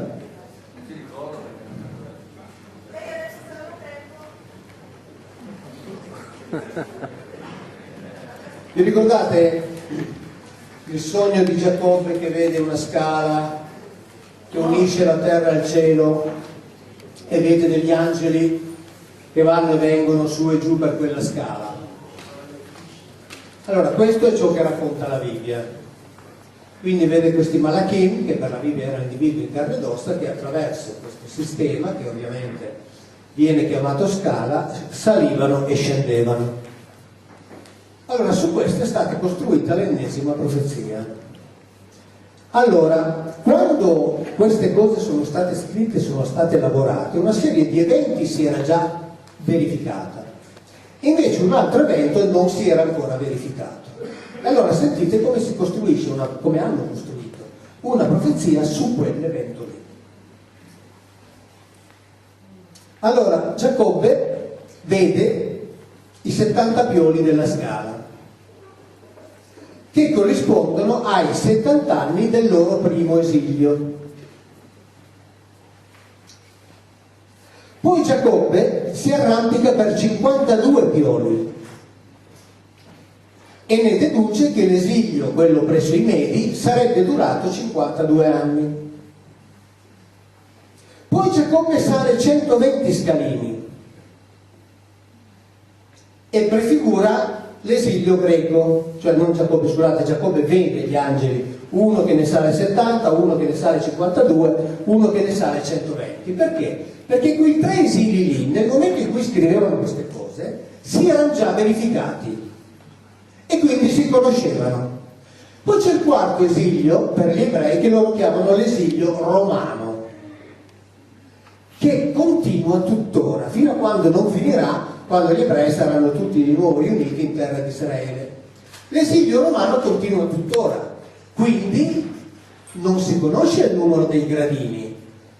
E allora difatti Giacobbe vede l'ultimo angelo che sale senza poter contare il numero dei gradini. Cioè l'unico evento che non si era ancora verificato non ha soluzione. La profezia c'è per i 3 eventi che si erano già verificati nel momento in cui la scrivevano. Cioè tutte le profezie bibliche sono tutte scritte post eventum. Non c'è nulla che preveda il futuro. Nulla. Quando l'hanno previsto è perché l'hanno messo nel testo, ma si era già verificato, dicendo che il testo era stato scritto prima. Potrei farlo anch'io. Scrivo un testo adesso, dico che Cristoforo Colombo scoprirà l'America, poi dico, ma questo testo è del 1200, cioè ci metteremo tutti a ridere, no? Cioè l'esilio romano che non è ancora finito, guarda caso, non ha il numero dei gradini, guarda caso. Ma se ce n'era uno di cui dovevano mettere, profetizzandolo il numero dei gradini, era l'esilio romano, ma siccome non lo sanno, non l'hanno messo.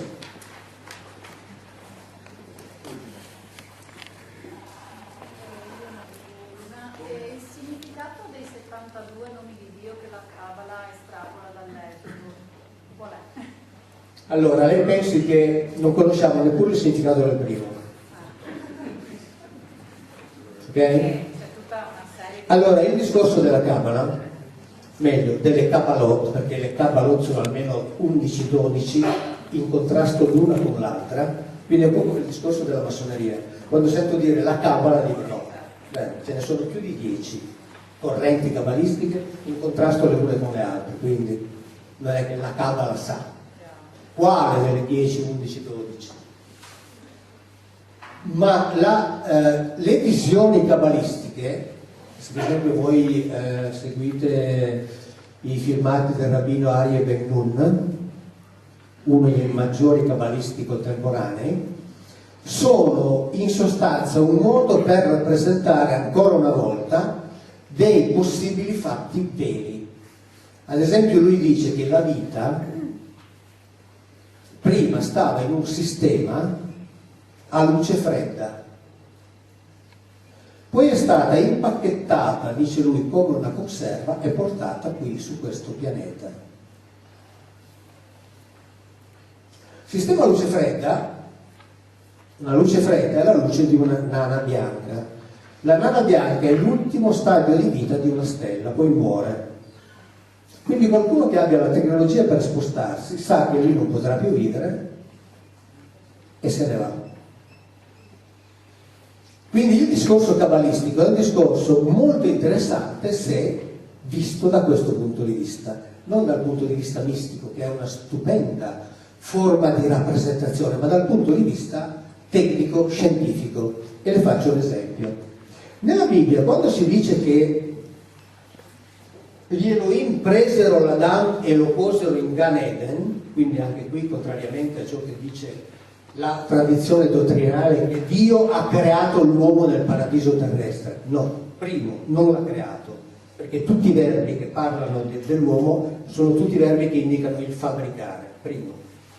2, l'ha preso da un'altra parte e l'ha messo lì, questo lo dice la Bibbia, ma lo leggete anche nelle Bibbie, non c'è bisogno di traduzioni particolari, l'ha messo lì, quindi non l'ha fatto lì. Quindi dire che Dio ha creato l'uomo nel paradiso è una falsità che contrasta con l'evidenza del testo.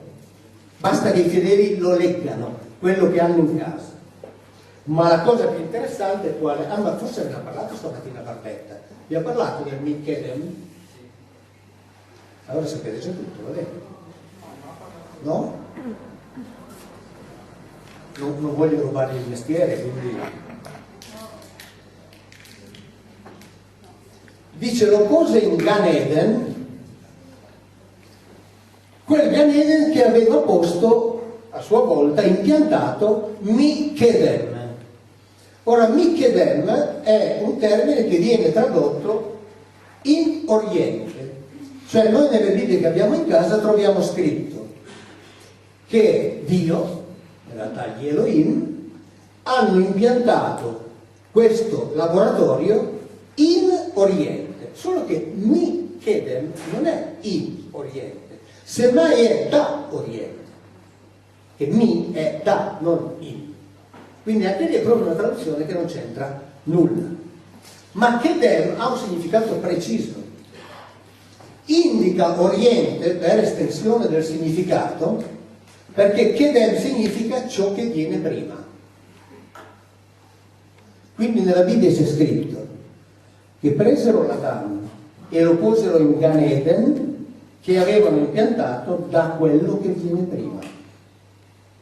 Cioè da una sorta di matrice che hanno da un'altra parte e dalla quale attingono per fare le singole installazioni. Su questo la Bibbia è chiara. Michedem l'hanno fatto da quello che hanno prima. E attenzione, un'altra cosa la Bibbia è chiarissima.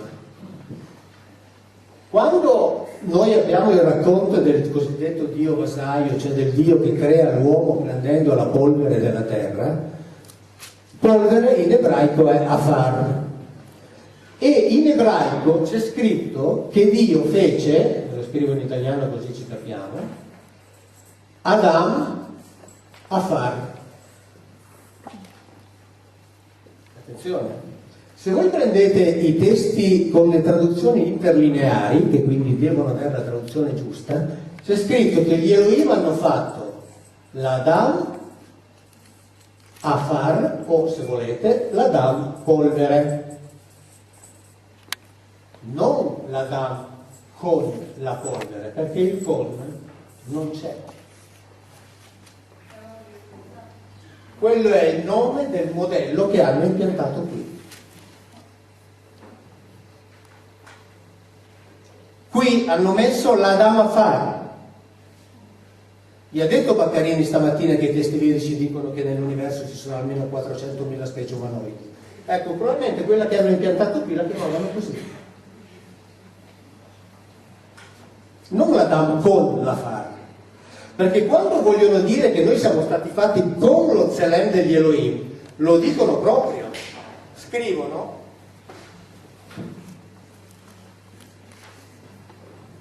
Scrivono Beth Selem, cioè con lo Selem, Afar non c'è. Hanno fatto l'Adam Afar e l'hanno messo nel Gan Eden che arriva da quello che hanno prima da un'altra parte. Vi ha parlato delle porte spazio-temporali?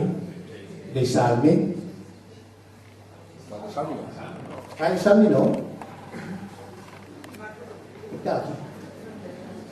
Ma tanto entro alla fine dell'anno facciamo un libro assieme, quindi metteremo tutto lì.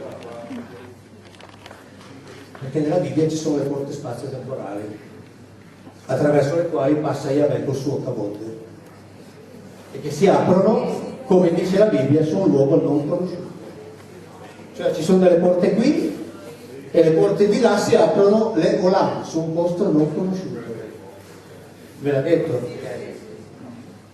È tutto molto più affascinante di quello che ci viene raccontato, immensamente più affascinante. Va bene? Ah no, c'è una mano laggiù. Fate voi.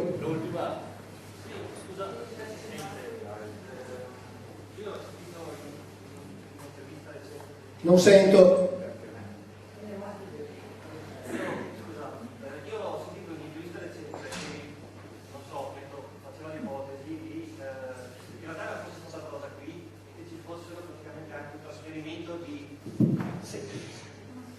Sì, io magari non so se sbaglio, però mi sembrava in sua intervista recente che avesse dato, come dire, l'ipotesi che la Terra fosse stata fatta qui, se non ho capito male. Io? Sì, o una cosa del genere, no, mi ho sbagliato. Sì. Ok, magari ho capito male io, no? Perché ci fosse anche poi un portare degli esseri umani da un'altra parte, anche lì ho sbagliato, ho capito? Ero io che parlavo? Ho sbagliato a capire. Chiedo, cioè veramente non ce l'ho neanche come idea né come ipotesi.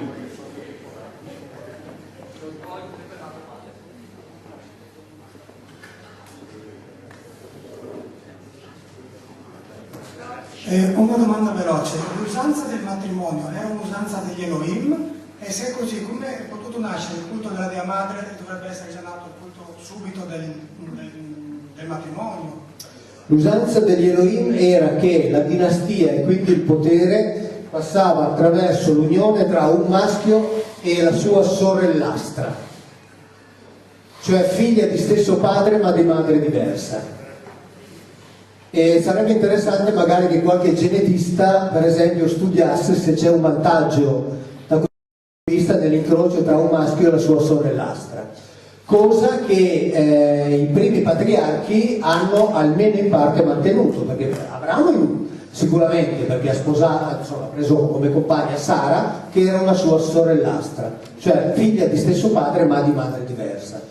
Quindi avevano, cioè la dinastia, la linea di comando passava in questo modo.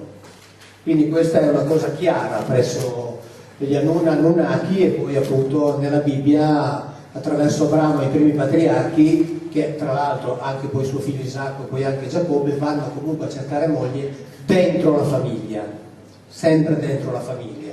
In particolare Abramo sposa nella fattispecie una sorellastra, esattamente come facevano gli Anunnaki, insomma, sumerocadici, quindi che sono, come dire, riferibili agli Elohim biblici. E la seconda parte della domanda? Il discorso della Dea Madre, il discorso delle Dee Madri è un discorso anche qui che è potenzialmente molto molto concreto.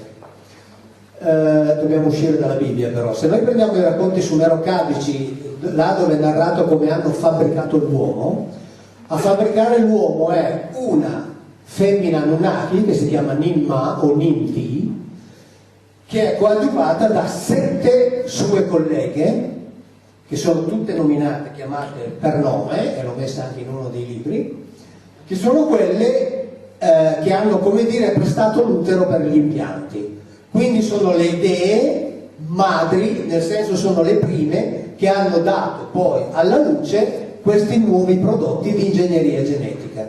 Quindi il discorso delle dei madri può avere una origine molto concreta, cioè femmine Anunnaki che sono state le prime nelle quali si sono stati impiantati questi ovuli fecondati, ovuli loro fecondati con, cioè scusate, ovuli di femmine terrestri fecondati con DNA degli Anunna in questo caso. E quindi il discorso delle dei madri può avere un'origine molto concreta. Dee, perché venivano, diciamo, convenzionalmente vengono chiamate dee, madri perché sono state madri, nel vero senso della parola. Cioè utero in affitto.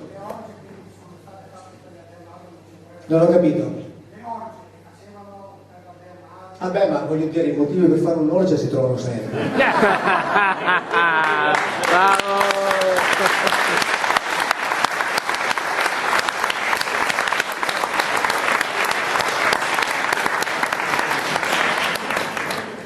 Poi se uno la compra così non guadagna punti. No, ma adesso a parte gli scherzi. Voglio dire, è chiaro che poi ci sono i riti sessuali, ma per esempio anche tra gli eroi biblici ce n'era uno di loro che faceva fare riti sessuali, perché a lui, rispetto a Yahweh, piaceva più fare sesso che non fare guerre. E alcune volte, difatti, gli israeliti abbandonavano Yahweh per andare da quell'altro. E si chiama Baal Peor. Viene chiamato Baal Peor, che significa signore della esposizione degli organi genitali. Ok? Baal Peor, tra l'altro, questa è curiosa devo dire, è il nome che è stato traslitterato in greco Baal Fegor, da cui è venuto fuori Belfagor. Così come Baal Savuv è diventato Belzebub. Cioè i nomi dei diavoli che sono stati inventati sono stati presi dai nomi dei rivali di Yahweh, cioè Yahweh diventa Dio, i suoi rivali Elohim come lui diventano i diavoli. Quindi Baal Peor diventa Belfagor, Baal Zabur diventa Belzebub. Quindi inventato Dio si inventano i diavoli. Ok? Una domanda. Dove siamo? Non vedo. Pronto qua.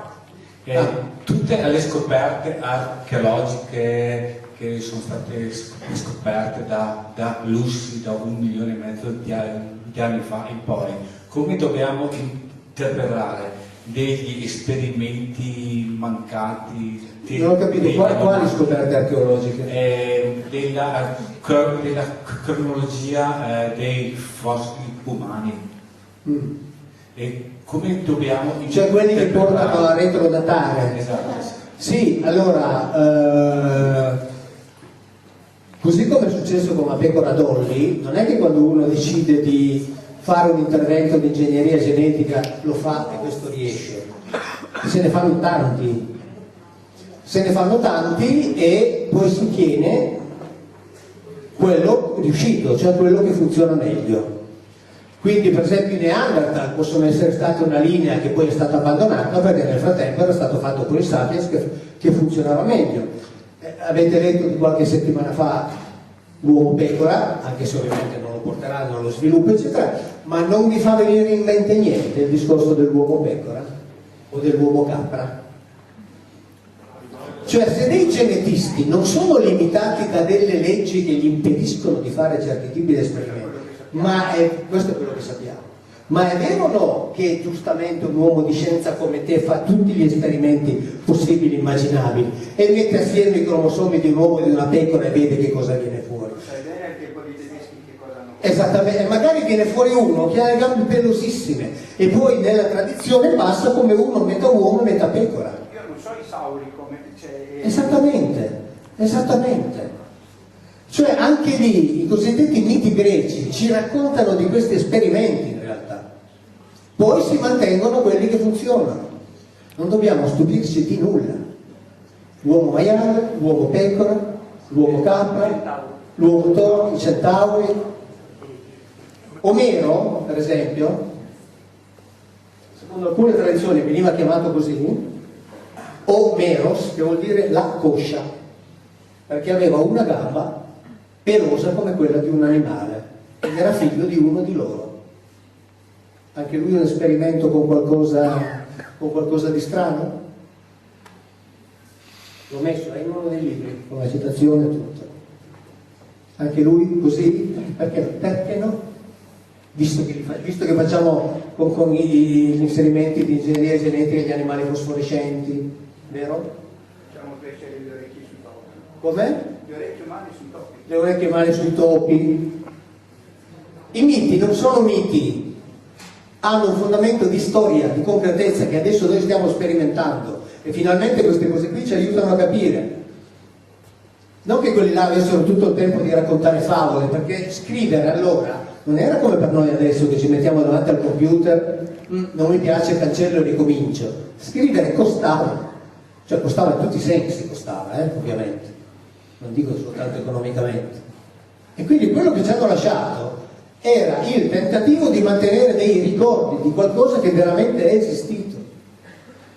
E noi adesso lo stiamo ripetendo. Quando si dice l'uomo vuol fare come Dio, è vero, intendendo per Dio quelli lì però, non Dio di cui non so nulla. Come quelli lì sicuramente, lo stiamo facendo. E allora le cose, siccome le cose che noi sappiamo, come dice giustamente, sono un decimo di quello che avviene in realtà, chissà a che punto sono queste sperimentazioni di ibridi. Cioè se ci dicono, sono arrivati a dirci che si sono messe assieme cellule di uovo e di pecora, adesso vabbè, loro lo fanno poi per avere degli organi trapiantabili, per scopi terapeutici, eccetera, almeno ufficialmente. Ma vuol dire che sono immensamente più avanti di quella roba lì. Io non voglio pensare, secondo me, a quanto sono avanti in Cina. Prego?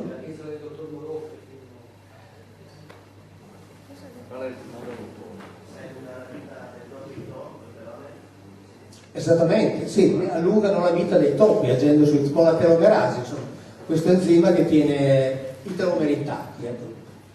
La sostanza è questa, no? Tenere i telomeri intatti. Ok? Grazie.